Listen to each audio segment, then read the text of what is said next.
ਆਪ ਜੀ ਨੇ ਭਾਈ ਸਾਹਿਬ ਭਾਈ ਸੁਖਵਿੰਦਰ ਸਿੰਘ ਜੀ, ਭਾਈ ਰੇਸ਼ਮ ਸਿੰਘ ਜੀ, ਤਿੰਨਾਂ ਦੇ ਪਾਸੋਂ ਕੀਰਤਨ ਸਰਵਣ ਕੀਤਾ ਹੈ। ਧੰਨਵਾਦ। ਭੁੱਲ ਚੁੱਕ ਦੀ ਖਿਮਾ। ਆਓ ਹੁਣ ਕੁਝ ਸਮੇਂ ਵਾਸਤੇ ਜੋ ਗੁਰੂ ਘਰ ਮਰਜ਼ਾਦਾ ਕਥਾ ਦੀ ਅੰਮ੍ਰਿਤ ਵੇਲੇ ਦੀ ਚੱਲਦੀ ਹੈ, ਵਿਚਾਰ ਕਰਦੇ ਹਾਂ। ਵਾਹਿਗੁਰੂ ਜੀ ਕਾ ਖਾਲਸਾ, ਵਾਹਿਗੁਰੂ ਜੀ ਕੀ ਫਤਿਹ।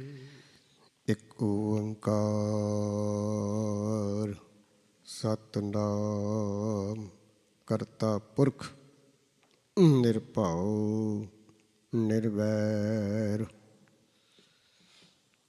ਅਕਾਲ ਮੂਰਤਿ ਅਜੂਨੀ ਸੈਭੰ ਗੁਰ ਪ੍ਰਸਾਦ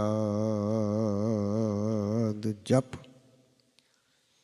ਆਦਿ ਸੱਚ ਜੁਗਾਦਿ ਸੱਚ ਹੈ ਭੀ ਸੱਚ, ਨਾਨਕ ਹੋਸੀ ਭੀ ਸੱਚ। ਹੋਵੈ ਸਿਫਤ ਕਸਮ ਦੀ, ਨੂਰ ਔਰ ਸਹੁ ਕੁਰ ਸਹੁ ਝਟੀਐ। ਤੁਧ ਡਿਠੇ ਸੱਚੇ ਪਾਤਸ਼ਾਹ, ਮਲ ਜਨਮ ਜਨਮ ਦੀ ਕੱਟੀਐ। ਸੱਜਣ ਸੱਚਾ ਪਾਤਸ਼ਾਹ, ਸਿਰ ਸ਼ਾਹਾਂ ਦੇ ਸ਼ਾਹ। ਜਿਸ ਪਾਸ ਬੈਠਿਆ ਸੋਹੀ ਹੈ, ਸਭਨਾਂ ਦਾ ਵਿਸਾਹੋ। ਵਾਹਿਗੁਰੂ ਜੀ। ਜੈਤ ਸ੍ਰੀ ਮਹੱਲਾ ਚੌਥਾ। ਘਰ ਪਹਿਲਾ ਚੌਪਦੇ। ਇੱਕ ਓੰਕਾਰ ਸਤਿਗੁਰ ਪ੍ਰਸਾਦਿ। ਮੇਰਾ ਹੀਰਾ ਰਤਨ ਨਾਮ ਹਰ ਬਸਿਆ, ਗੁਰ ਹਾਥ ਧਰਿਓ ਮੇਰਾ ਮਾਥਾ। ਜਨਮ ਜਨਮ ਕੇ ਕਿਲ ਬਿਖ ਦੁਖ ਉਤਰੇ, ਗੁਰ ਨਾਮ ਦਿਓ ਰਿਨ ਲਾਥਾ। ਮੇਰਾ ਹੀਰਾ ਰਤਨ ਨਾਮ ਹਰ ਬਸਿਆ, ਗੁਰ ਹਾਥ ਧਰਿਓ ਮੇਰਾ ਮਾਥਾ। ਜਨਮ ਜਨਮ ਕੇ ਕਿਲ ਬਿਖ ਦੁਖ ਉਤਰੇ, ਗੁਰ ਨਾਮ ਦਿਓ ਰਿਨ ਲਾਥਾ। ਮੇਰੇ ਮਨ ਭਜ ਰਾਮ ਨਾਮ ਸਭ ਅਰਥਾ, ਗੁਰ ਪੂਰੈ ਹਰ ਨਾਮ ਦਿਰੜਾਇਆ। ਬਿਨ ਨਾਵੈ ਜੀਵਨ ਬਿਰਥਾ, ਬਿਨ ਗੁਰ ਮੂੜ ਭਏ ਹੈ ਮਨ ਮੁਖ। ਤੇ ਮੋਹ ਮਾਇਆ ਨਿਤ ਫਾਥਾ, ਤਿਨ ਸਾਧੂ ਚਰਨ ਨ ਸੇਵੇ ਕਬਹੂ। ਤਿਨ ਸਭ ਜਨਮ ਖਾਤਾ, ਜਿਨ ਸਾਧੂ ਚਰਨ ਸਾਧ ਪਗ ਸੇਵੇ। ਤਿਨ ਸਫਲਿਓ ਜਨਮ ਸਨਾਥਾ, ਮੋਕੋ ਕੀਜੈ ਦਾਸ ਦਾਸ ਦਾਸਨ ਕੋ। ਹਰ ਦਇਆ ਧਰ ਜਗਨਾਥਾ, ਹਮ ਅੰਧਲੇ ਗਿਆਨਹੀਣ ਅਗਿਆਨੀ। ਕਿਉ ਚਾਲੈ ਮਾਰਗ ਪੰਥਾ, ਹਮ ਅੰਧਲੇ ਕੋ ਗੁਰ ਅੰਚਲ ਦੀਜੈ। ਜਨ ਨਾਨਕ ਚਲਹਿ ਮਿਲੰਥਾ, ਹਮ ਅੰਧਲੇ ਗਿਆਨਹੀਣ ਅਗਿਆਨੀ। ਕਿਉ ਚਾਲੈ ਮਾਰਗ ਪੰਥਾ, ਹਮ ਅੰਧਲੇ ਕੋ ਗੁਰ ਅੰਚਲ ਦੀਜੈ। ਜਨ ਨਾਨਕ ਚਲਹਿ ਮਿਲੰਥਾ, ਵਾਹਿਗੁਰੂ ਜੀ ਕਾ ਖਾਲਸਾ, ਵਾਹਿਗੁਰੂ ਜੀ ਕੀ ਫਤਿਹ। ਪਤਿਤ ਪਾਵਨ ਭਗਤ ਵਚਲ, ਕਿਰਪਾ ਨਿਧਾਨ ਅੰਤਰਜਾਮੀ, ਜੁਗੋ ਜੁਗ ਅਟਲ, ਚਬਰ ਤਖਤ ਦੇ ਮਾਲਕ, ਧੰਨ ਧੰਨ ਸਾਹਿਬ ਸਤਿਗੁਰੂ ਸ੍ਰੀ ਗੁਰੂ ਗ੍ਰੰਥ ਸਾਹਿਬ ਮਹਾਰਾਜ ਸੱਚੇ ਪਾਤਸ਼ਾਹ ਜੀ ਦੀ ਅਪਾਰ ਬਖਸ਼ਿਸ਼, ਕਿਰਪਾ, ਰਹਿਮਤ ਦਾ ਸਦਕਾ ਅੰਮ੍ਰਿਤ ਵੇਲਾ ਸਤਿਗੁਰਾਂ ਨੇ ਬਖਸ਼ਿਸ਼ ਕੀਤਾ ਹੈ। ਅੰਮ੍ਰਿਤ ਵੇਲੇ ਜੋ ਮਰਜ਼ਾਦਾ ਗੁਰੂ ਘਰ ਦੀ ਪਰੰਪਰਾ, ਅੰਮ੍ਰਿਤ ਵੇਲੇ ਸਤਿਗੁਰੂ ਜੀ ਪ੍ਰਕਾਸ਼ਮਾਨ ਹੋ ਕਰਕੇ ਦਰਸ਼ਨ ਦਿਦਾਰੇ ਬਖਸ਼ਿਸ਼ ਕੀਤੇ ਹਨ। ਸੱਚੇ ਪਾਤਸ਼ਾਹ ਜੀ ਨੇ, ਗੁਰਸਿੱਖ ਸੰਗਤਾਂ ਨੇ ਰਲ ਮਿਲ ਕੇ ਸਤਿਗੁਰੂ ਜੀ ਦੀ ਪਾਵਨ ਹਜ਼ੂਰੀ ਅੰਦਰ ਬੈਠ ਕੇ ਨਾਮ ਸਿਮਰਨ ਦਾ ਜਾਪ ਕੀਤਾ। 5 ਬਾਣੀਆਂ ਦਾ ਨਿਤਨੇਮ ਹੋਇਆ ਅਤੇ ਗੁਰੂ ਕੀ ਬਾਣੀ ਸ੍ਰੀ ਆਸਾ ਕੀ ਵਾਰ ਦੇ 12 ਛਕੇ ਸ਼ਲੋਕ ਪੌੜੀਆਂ ਦਾ ਕੀਰਤਨ ਸਰਵਣ ਕੀਤਾ ਹੈ। ਇਹ ਇੱਕ ਗੁਰੂ ਘਰ ਦੀ ਪਰੰਪਰਾ, ਗੁਰੂ ਘਰ ਦੀ ਮਰਜ਼ਾਦਾ ਹੈ ਜੋ ਸਾਰੇ ਅਸਥਾਨਾਂ 'ਤੇ ਜਿੱਥੇ ਜਿੱਥੇ ਵੀ ਗੁਰੂ ਘਰ ਮੌਜੂਦ ਹੈ, ਦੇਸ਼ਾਂ ਵਿਦੇਸ਼ਾਂ ਦੇ ਵਿੱਚ, ਇਹ ਗੁਰੂ ਸਾਹਿਬ ਜੀ ਨੇ ਸਾਨੂੰ ਮਰਜ਼ਾਦਾ ਬਖਸ਼ਿਸ਼ ਕੀਤੀ ਹੈ। ਜੋ ਇਹ ਖਾਲਸੇ ਪੰਥ ਅੰਦਰ ਮਰਜ਼ਾਦਾ ਚੱਲਦੀ ਆ ਰਹੀ ਹੈ ਕਿ ਜਿੱਥੇ ਵੀ ਇਤਿਹਾਸਕ ਗੁਰੂ ਘਰ ਹਨ ਅਤੇ ਸਿੰਘ ਸਭਾ ਹੋਰ ਗੁਰੂ ਘਰ ਹਨ, ਉੱਥੇ ਇਹ ਅੰਮ੍ਰਿਤ ਵੇਲੇ ਪ੍ਰਕਾਸ਼ ਤੋਂ ਉਪਰੰਤ 5 ਬਾਣੀਆਂ ਦਾ ਨਿਤਨੇਮ ਜ਼ਰੂਰ ਹੁੰਦਾ ਹੈ। ਸ਼ਾਮ ਨੂੰ ਰਹਿਰਾਸ ਅਤੇ ਸੋਹਿਲਾ ਸਾਹਿਬ ਜੀ ਦਾ ਪਾਠ ਕੀਤਾ ਜਾਂਦਾ ਹੈ।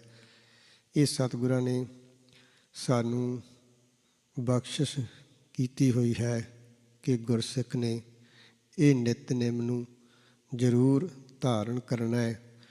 ਜਿਨ੍ਹਾਂ 'ਤੇ ਗੁਰੂ ਦੀ ਕਿਰਪਾ ਹੁੰਦੀ ਹੈ, ਉਹ ਗੁਰੂ ਦੇ ਹੁਕਮ ਨੂੰ ਮੰਨਦਿਆਂ ਹੋਇਆਂ ਇਹ ਹੁਕਮ ਮੰਨ ਕਰਕੇ ਗੁਰੂ ਦੀਆਂ ਖੁਸ਼ੀਆਂ ਪ੍ਰਾਪਤ ਕਰਦੇ ਹਨ। ਸਤਿਗੁਰ ਸੱਚੇ ਪਾਤਸ਼ਾਹ ਜੀ ਜੋ ਆਪ ਜੀ ਨੇ ਸ਼ਬਦ ਵੀ ਸਰਵਣ ਕੀਤਾ ਹੈ, ਨਾਮ ਦੀ ਹੀ ਗੱਲ ਕਰਦੇ ਨੇ ਸੱਚੇ ਪਾਤਸ਼ਾਹ ਜੀ ਕਿ ਇਹ ਗੁਰਸਿੱਖਾ ਤੇਰਾ ਨਾਮ ਤੋਂ ਬਿਨਾਂ ਛੁਟਕਾਰਾ ਨਹੀਂ, ਨਾਮ ਤੋਂ ਬਿਨਾਂ ਤੂੰ ਬਚ ਨਹੀਂ ਸਕਦਾ। ਨਾਮ ਤੈਨੂੰ ਜਪਣਾ ਹੀ ਪੈਣਾ, ਹੁਕਮ ਤੈਨੂੰ ਮੰਨਣਾ ਹੀ ਪੈਣਾ। ਅਤੇ ਇਸ ਕਰਕੇ ਗੁਰਸਿੱਖਾ ਤੂੰ ਹੁਕਮ ਮੰਨ, ਗੁਰੂ ਦੇ ਭਾਣੇ ਦੇ ਵਿੱਚ ਚੱਲ। ਗੁਰੂ ਦੀ ਦਿੱਤੀ ਹੋਈ ਜੋ ਸਿੱਖਿਆ ਹੈ ਇਹ ਤੈਨੂੰ ਮੰਨਣੀ ਪੈਣੀ ਹੈ। ਇੱਕ ਗੱਲ ਹੋਰ ਹੈ ਕਿ ਬੰਦਾ ਜਿਵੇਂ ਗੁਰੂ ਘਰ ਆ ਕੇ ਸਿਮਰਨ ਭਜਨ ਬੰਦਗੀ ਕਰਦਾ ਹੈ ਅਤੇ ਬਹੁਤ ਸੇਵਾ ਗੁਰਸਿੱਖ ਕਈ ਕਰਦੇ ਹਨ, ਅੰਮ੍ਰਿਤ ਵੇਲੇ ਆਉਂਦੇ ਹਨ, ਬਹੁਤ ਵਧੀਆ ਗੱਲ ਹੈ, ਚੰਗੀ ਗੱਲ ਹੈ। ਪਰ ਸਤਿਗੁਰਾਂ ਦੇ ਨਾਲ ਦੀ ਨਾਲ ਇਹ ਇੱਕ ਮਰਜ਼ਾਦਾ ਚਲਾ ਦਿੱਤੀ ਜੋ ਗੁਰੂ ਨਾਨਕ ਸਾਹਿਬ ਮਹਾਰਾਜ ਸੱਚੇ ਪਾਤਸ਼ਾਹ ਜੀ ਤੋਂ ਇਹ ਚੱਲਦੀ ਆਈ। 9ਵੇਂ ਪਾਤਸ਼ਾਹ ਤੱਕ, ਧੰਨ ਗੁਰੂ ਤੇਗ ਬਹਾਦਰ ਸਾਹਿਬ ਤੱਕ ਇਹ ਮਰਜ਼ਾਦਾ ਇਹ ਰਹੀ। ਅਤੇ ਉਸ ਤੋਂ ਬਾਅਦ ਕਲਗੀਧਰ ਪਾਤਸ਼ਾਹ ਮਹਾਰਾਜ ਸੱਚੇ ਪਾਤਸ਼ਾਹ ਜੀ ਨੇ ਇਸ ਮਰਜ਼ਾਦਾ ਵਿੱਚ ਥੋੜ੍ਹਾ ਜਿਹਾ ਚੇਂਜ ਕੀਤਾ, ਕਿਉਂਕਿ ਸਤਿਗੁਰ ਸੱਚੇ ਪਾਤਸ਼ਾਹ ਜੀ ਨੇ ਇਹ ਜਿਹੜੇ ਮਹਾਰਾਜ ਸੱਚੇ ਪਾਤਸ਼ਾਹ ਜੀ ਸਰੀਰ ਕਰਕੇ ਇਸ ਸੰਸਾਰ ਦੇ ਵਿੱਚ ਜਨਮ ਲਿਆ, ਕਿਉਂਕਿ ਇਹ ਸਰੀਰ ਨਾਸਵੰਤ ਹੈ। ਗੁਰੂ ਸਾਹਿਬ ਜੀ ਤਾਂ ਸਮਰੱਥ ਹਨ, ਸਤਿਗੁਰ ਮੇਰਾ ਸਦਾ ਸਦਾ ਨਾ ਆਵੈ ਉਹ ਨਾ ਜਾਏ, ਉਹ ਵਿਨਾਸੀ ਪੁਰਖ ਹੈ। ਸਭ ਮੈਂ ਰਿਹਾ ਸਮਾਏ। ਭਾਵ ਗੁਰੂ ਸਾਹਿਬ ਜੀ ਜਨਮ ਮਰਨ ਦੇ ਚੱਕਰ ਵਿੱਚ ਨਹੀਂ ਹਨ। ਆਪਾਂ ਜਿੰਨੇ ਸੰਸਾਰੀ ਜੀ ਹਾਂ ਉਹ ਜਨਮ ਮਰਨ ਦੇ ਚੱਕਰ ਵਿੱਚ ਹਾਂ। ਗੁਰੂ ਸਾਹਿਬ ਜੀ ਦਾ ਸਰੀਰ ਕਰਕੇ ਤੇ ਆਏ ਸਰੀਰ ਕਰਕੇ ਜਾਣਾ ਤਾਂ ਪੈਣਾ ਸੀ, ਪਰ ਗੁਰੂ ਸਾਹਿਬ ਜੀ ਨੇ ਇਹ ਬੜੀ ਦੂਰ ਅੰਦੇਸ਼ੀ ਸੱਚੇ ਪਾਤਸ਼ਾਹ ਜੀ ਦੀ, ਕਿਉਂਕਿ ਸਤਿਗੁਰਾਂ ਨੇ ਇਹ ਇੱਕ ਮਰਜ਼ਾਦਾ ਚਲਾ ਦਿੱਤੀ। ਉਹ ਕਿਹੜੀ ਮਰਜ਼ਾਦਾ ਸੀ? ਚਰਨ ਧੋਏ ਰਹਿ ਰਸ ਕਰ, ਚਰਨਾਮ੍ਰਿਤ ਸਿੱਖਾਂ ਪਿਲਾਇਆ। ਪਹਿਲਾਂ ਜਿਹੜੀ ਮਰਜ਼ਾਦਾ ਸੀ, ਉਹ ਜਿਹੜੇ ਗੁਰੂ ਸਾਹਿਬ ਜੀ ਦੇ ਚਰਨ ਸਨ ਉਹ ਧੋ ਕੇ ਪਿਲਾਏ ਜਾਂਦੇ ਸਨ। ਇਸ ਨੂੰ ਇਹ ਮਰਜ਼ਾਦਾ ਚੱਲਦੀ ਆ ਰਹੀ ਸੀ ਕਿ ਗੁਰੂ ਦੇ ਚਰਨ ਧੋ ਕੇ ਤੇ ਇਹ ਪਿਲਾਏ ਜਾਂਦੇ ਸੀ। ਫਿਰ ਉਹ ਜਿਵੇਂ ਖੰਡੇ ਬਾਟੇ ਦੀ ਮਰਜ਼ਾਦਾ, ਫਿਰ ਉਹ ਗੁਰੂ ਵਾਲਾ ਬਣਦਾ ਸੀ, ਫਿਰ ਨਾਮ ਦ੍ਰਿੜ ਕਰਾਇਆ ਜਾਂਦਾ ਸੀ। ਇਸ ਮਰਜ਼ਾਦਾ ਨੂੰ ਬਦਲਦਿਆਂ ਤੇ ਸੱਚੇ ਪਾਤਸ਼ਾਹ ਜੀ ਨੇ ਇਹ ਮਰਜ਼ਾਦਾ ਚੇਂਜ ਕੀਤੀ। 1699 ਦੀ ਵਿਸਾਖੀ ਨੂੰ ਸੱਚੇ ਪਾਤਸ਼ਾਹ ਜੀ ਨੇ ਕੇਸਗੜ੍ਹ ਵਾਲੀ ਉੱਚੀ ਪਹਾੜੀ 'ਤੇ ਉੱਥੇ ਖਾਲਸੇ ਪੰਥ ਦੀ ਸਿਰਜਣਾ ਕੀਤੀ, ਜੋ 5 ਪਿਆਰਿਆਂ ਦੇ ਸੀਸ ਲੈ ਕੇ ਅਤੇ ਉਹਨਾਂ ਨੂੰ ਸਰਜੀਤ ਕਰਕੇ ਖੰਡੇ ਬਾਟੇ ਦੀ ਪਹੁਲ ਸੱਚੇ ਪਾਤਸ਼ਾਹ ਜੀ ਨੇ ਇਹ ਤਿਆਰ ਕੀਤੀ ਤੇ ਇਹ ਮਰਜ਼ਾਦਾ ਬਣਾ ਦਿੱਤੀ। ਸੱਚੇ ਪਾਤਸ਼ਾਹ ਜੀ ਨੇ ਆਖਿਆ ਕਿ ਅੱਜ ਤੋਂ ਬਾਅਦ ਇਹ ਸਾਡੀ ਇੱਕ ਮਰਜ਼ਾਦਾ ਹੈ ਕਿ ਜਿਸ ਨੇ ਗੁਰੂ ਧਾਰਨ ਕਰਨਾ ਹੈ, ਸਿੱਖੀ ਦੇ ਵਿੱਚ ਦਾਖਲਾ ਲੈਣਾ ਹੈ, ਤੇ ਇਹ ਮਰਜ਼ਾਦਾ ਨੂੰ ਧਾਰਨ ਕਰਨਾ ਹੀ ਪੈਣਾ। ਦੇਖੋ, ਸਿਮਰਨ ਜਿੰਨਾ ਮਰਜ਼ੀ ਕੋਈ ਕਰੇ, ਠੀਕ ਹੈ ਨਾ, ਬਾਣੀ ਜਿੰਨੀ ਮਰਜ਼ੀ ਪੜ੍ਹੇ, ਸੇਵਾ ਜਿੰਨੀ ਮਰਜ਼ੀ ਕਰੇ, ਉਹ ਉਹਨੂੰ ਲਾਹਾ ਹੀ ਹੈ, ਉਹਨੂੰ ਮਿਲੇਗਾ। ਪਰ ਹੁਣ ਜੇ ਆਪਾਂ ਕਾਲਜ ਦੇ ਵਿੱਚ, ਸਕੂਲ ਦੇ ਵਿੱਚ ਦਾਖਲਾ ਨਹੀਂ ਭਰਾਂਗੇ ਤੇ ਆਪਾਂ ਨੂੰ ਕੋਈ ਡਿਗਰੀ ਨਹੀਂ ਪ੍ਰਾਪਤ ਹੋ ਸਕਦੀ। ਦਾਖਲਾ ਭਰਨਾ ਹੀ ਪੈਣਾ, ਤਾਂ ਹੀ ਕਰਕੇ ਤੂੰ ਡਿਗਰੀ ਪ੍ਰਾਪਤ ਕਰ ਸਕਦਾ। ਇਹ ਗੁਰੂ ਘਰ ਦਾ ਇੱਕ ਸਕੂਲ ਹੈ, ਇਹਦੇ ਵਿੱਚ ਤੁਹਾਨੂੰ ਦਾਖਲਾ ਲੈਣਾ ਹੀ ਪੈਣਾ। ਫਿਰ ਤੁਸੀਂ ਕਿਹੜੀਆਂ ਡਿਗਰੀਆਂ ਪ੍ਰਾਪਤ ਕਰਨੀਆਂ, ਨਾਮ ਜਪ ਕੇ, ਸੇਵਾ ਸਿਮਰਨ ਕਰਕੇ, ਜਿੰਨੀਆਂ ਮਰਜ਼ੀਆਂ ਪਦਵੀਆਂ ਪ੍ਰਾਪਤ ਕਰੀ ਜਾ ਗੁਰਸਿੱਖਾ। ਜਦੋਂ ਤੱਕ ਸਕੂਲ ਦੇ ਵਿੱਚ ਕੋਈ ਬੱਚਾ ਦਾਖਲ ਨਹੀਂ ਹੁੰਦਾ, ਉਹਦਾ ਨਾਮ ਨਹੀਂ ਉੱਥੇ ਦਰਜ ਹੁੰਦਾ ਕਾਗਜ਼ਾਂ ਦੇ ਵਿੱਚ, ਬੱਚਾ ਘਰੇ ਬੈਠ ਕੇ ਜਿੰਨੀ ਮਰਜ਼ੀ ਕੋਈ ਪੜ੍ਹਾਈ ਕਰੀ ਜਾਵੇ, ਜਿੰਨਾ ਮਰਜ਼ੀ ਹੁਸ਼ਿਆਰ ਹੋਵੇ, ਜਿੱਥੇ ਤੱਕ ਦਾਖਲਾ ਹੀ ਨਹੀਂ ਲਿਆ, ਉਹ ਫਿਰ ਕੋਈ ਪ੍ਰਾਪਤੀ, ਕੋਈ ਤਰੱਕੀ ਨਹੀਂ ਕਰ ਸਕਦਾ। ਇਸੇ ਤਰ੍ਹਾਂ ਇਹ ਗੁਰੂ ਘਰ ਦਾ ਇੱਕ ਸਕੂਲ ਹੈ, ਇਹਦੇ ਵਿੱਚ ਦਾਖਲਾ ਲੈਣਾ, ਦਾਖਲ ਹੋਣਾ, ਪੇਪਰਾਂ ਦੇ ਵਿੱਚ ਨਾਮ ਜੋ ਲਿਖੇ ਜਾਂਦੇ ਨੇ। ਇਸੇ ਤਰ੍ਹਾਂ ਇਹ ਗੁਰੂ ਘਰ ਦੀ ਵੀ ਇੱਕ ਪਰੰਪਰਾ ਹੈ, ਇੱਕ ਮਰਜ਼ਾਦਾ ਹੈ। ਸਤਿਗੁਰੂ ਜਨ ਇਹ ਮਰਜ਼ਾਦਾ ਬਣਾ ਦਿੱਤੀ ਕਿ ਪਿਛਲੀ ਮਰਜ਼ਾਦਾ ਨੂੰ ਸੱਚੇ ਪਾਤਸ਼ਾਹ ਜੀ ਨੇ ਤਬਦੀਲ ਕਰਕੇ ਤੇ ਖੰਡੇ ਬਾਟੇ ਦੀ ਪਹੁਲ ਤਿਆਰ ਕੀਤੀ। 5 ਪਿਆਰਿਆਂ ਤੋਂ ਸਤਿਗੁਰਾਂ ਨੇ ਆਪ ਅੰਮ੍ਰਿਤ ਛਕਿਆ ਤੇ 1699 ਦੀ ਵਿਸਾਖੀ ਨੂੰ ਹੋਰ ਉੱਥੇ 80,000 ਦਾ ਇਕੱਠ ਸੀ। ਸਤਿਗੁਰ ਸੱਚੇ ਪਾਤਸ਼ਾਹ ਜੀ ਨੇ ਆਪ, ਸਤਿਗੁਰਾਂ ਦਾ ਪਰਿਵਾਰ ਨੇ ਅੰਮ੍ਰਿਤ ਛਕੇ ਤੇ ਫਿਰ ਉਸ ਵਿਸਾਖੀ ਵਾਲੇ ਦਿਨ ਹੋਰ ਬੇਅੰਤ ਸੰਗਤਾਂ ਨੇ ਅੰਮ੍ਰਿਤ ਛਕ ਕੇ ਗੁਰੂ ਦੀਆਂ ਖੁਸ਼ੀਆਂ ਪ੍ਰਾਪਤ ਕੀਤੀਆਂ। ਸੱਚੇ ਪਾਤਸ਼ਾਹ ਜੀ ਨੇ ਇਹ ਬਚਨ ਕਰ ਦਿੱਤਾ ਕਿ ਅੱਜ ਤੋਂ ਬਾਅਦ ਜਿਹਨੇ ਸਿੱਖੀ ਦੇ ਵਿੱਚ ਦਾਖਲਾ ਲੈਣਾ ਹੈ ਤੇ ਉਹਨੂੰ ਅੰਮ੍ਰਿਤ ਛਕਣਾ ਪਵੇਗਾ। ਜਿਹਨੇ ਸਾਡੀਆਂ ਖੁਸ਼ੀਆਂ ਲੈਣੀਆਂ ਹਨ, ਇਹ ਸਾਡਾ ਇੱਕ ਹੁਕਮ ਹੈ। ਸੋ ਭਾਈ, ਗੁਰੂ ਕਾ ਹੁਕਮ ਮੰਨ ਕਰਕੇ ਫਿਰ ਕਿੰਨੇ ਪ੍ਰਾਣੀਆਂ ਨੇ ਉਸ ਦਿਨ ਵਿਸਾਖੀ ਵਾਲੇ ਦਿਨ ਅੰਮ੍ਰਿਤ ਛਕਿਆ ਤੇ ਗੁਰੂ ਦੀ ਖੁਸ਼ੀ ਲਈ ਤੇ ਉਹਨਾਂ ਨੂੰ ਗੁਰੂ ਦੀ ਪ੍ਰਾਪਤੀ ਹੋਈ। ਇਹ ਸੱਚੇ ਪਾਤਸ਼ਾਹ ਜੀ ਨੇ ਇੱਕ ਮਰਜ਼ਾਦਾ ਕਾਇਮ ਕਰ ਦਿੱਤੀ, ਜੋ ਮਰਜ਼ਾਦਾ ਉਹ ਚੱਲਦੀ ਆ ਰਹੀ ਹੈ। ਜਿਵੇਂ ਆਪਾਂ ਕਹਿ ਰਹੇ ਸੀ ਨਾ ਵੀ ਜਿੱਥੇ ਤੱਕ ਸਕੂਲ ਦੇ ਵਿੱਚ ਦਾਖਲਾ ਨਹੀਂ ਭਰਿਆ ਜਾਂਦਾ ਤੇ ਉਸ ਤੱਕ ਬੰਦਾ ਡਿਗਰੀ ਦੀ ਕੋਈ ਪ੍ਰਾਪਤੀ ਨਹੀਂ ਕਰ ਸਕਦਾ। ਇਸੇ ਤਰ੍ਹਾਂ ਅੰਮ੍ਰਿਤ ਜਿਹੜਾ ਉਹ ਛਕਣਾ ਹੀ ਪੈਣਾ। ਜਿੰਨੀ ਮਰਜ਼ੀ ਕੋਈ ਸੇਵਾ ਕਰ ਲਵੇ, ਜਿੰਨਾ ਮਰਜ਼ੀ ਭਜਨ ਬੰਦਗੀ ਕਰ ਲਵੇ, ਪਰ ਗੁਰੂ ਦਾ ਜਿਹੜਾ ਹੁਕਮ ਹੈ ਉਹ ਮੰਨਣਾ ਹੀ ਪੈਣਾ। ਗੁਰੂ ਜਿਹੜਾ ਨਾਮ ਦ੍ਰਿੜ ਕਰਾਉਂਦਾ ਹੈ, ਪੰਜ ਪਿਆਰਿਆਂ ਤੋਂ ਇਹ ਜਿਹੜੀ ਮਰਜ਼ਾਦਾ ਗੁਰਸਿੱਖ ਨੂੰ ਬਖਸ਼ਿਸ਼ ਕੀਤੀ ਕਿ ਗੁਰਸਿੱਖਾ ਜੇ ਸਿੱਖੀ ਵਿੱਚ ਦਾਖਲਾ ਲੈਣਾ ਹੈ ਤੇ ਫਿਰ ਤੂੰ ਪੰਜਾਂ ਪਿਆਰਿਆਂ ਤੋਂ ਖੰਡੇ ਬਾਟੇ ਦਾ ਅੰਮ੍ਰਿਤ ਛਕ ਕਰਕੇ ਸਿੱਖੀ ਦੇ ਵਿੱਚ ਦਾਖਲ ਹੋ ਕਰਕੇ ਫਿਰ ਤੂੰ ਜਿੰਨੀ ਮਰਜ਼ੀ ਤਰੱਕੀ ਕਰੀ ਜਾ, ਪੜ੍ਹਾਈ ਕਰੀ ਜਾ। ਇਹ ਗੁਰੂ ਦਾ ਹੁਕਮ ਹੈ। ਅੰਮ੍ਰਿਤ ਸਤਿਗੁਰ ਸੱਚੇ ਪਾਤਸ਼ਾਹ ਜੀ ਨੇ, ਜਿਵੇਂ ਇਤਿਹਾਸ ਦੇ ਵਿੱਚ ਜ਼ਿਕਰ ਆਉਂਦਾ ਹੈ, ਇਤਿਹਾਸਕ ਸਾਖੀ ਹੈ, ਧੰਨ ਗੁਰੂ ਗੋਬਿੰਦ ਸਿੰਘ ਮਹਾਰਾਜ ਸੱਚੇ ਪਾਤਸ਼ਾਹ ਜੀ ਜਦੋਂ ਅਨੰਦਪੁਰ ਸਾਹਿਬ ਜੀ ਦਾ ਕਿਲ੍ਹਾ ਛੱਡ ਕੇ ਸੱਚੇ ਪਾਤਸ਼ਾਹ ਜੀ ਸਰਸਾ ਨਦੀ ਤੋਂ ਹੁੰਦਿਆਂ ਚਮਕੌਰ ਦਾ ਜੰਗ ਕਰਕੇ ਮਾਛੀਵਾੜੇ ਦੇ ਜੰਗਲਾਂ ਵਿੱਚ ਹੁੰਦਿਆਂ ਮਾਲਵੇ ਦੀ ਧਰਤੀ ਨੂੰ ਉਤਾਰਦਿਆਂ ਕਪੂਰੇ ਤੋਂ ਅੱਗੇ ਹੁੰਦਿਆਂ ਸਤਿਗੁਰੂ ਜੀ ਮੁਕਤਸਰ ਕਤਰਾਣੇ ਦੀ ਢਾਬ ਦਾ ਸੱਚੇ ਪਾਤਸ਼ਾਹ ਜੀ ਨੇ ਜੋ ਮੁਕਤਸਰ ਦਾ ਜੰਗ ਕਰਕੇ ਜੰਗ ਦੀ ਫਤਿਹ ਕਰਕੇ ਸੱਚੇ ਪਾਤਸ਼ਾਹ ਜੀ ਦਾ ਇਹ ਜੋ ਅਖੀਰਲਾ ਜੰਗ ਸੀ ਮੁਕਤਸਰ ਕਤਰਾਣੇ ਦੀ ਢਾਬ ਮੁਕਤਸਰ ਦਾ, ਜੋ ਸੱਚੇ ਪਾਤਸ਼ਾਹ ਜੀ ਅੱਗੇ ਗਏ ਨੇ ਮਾਲਵੇ ਦੀ ਧਰਤੀ ਨੂੰ।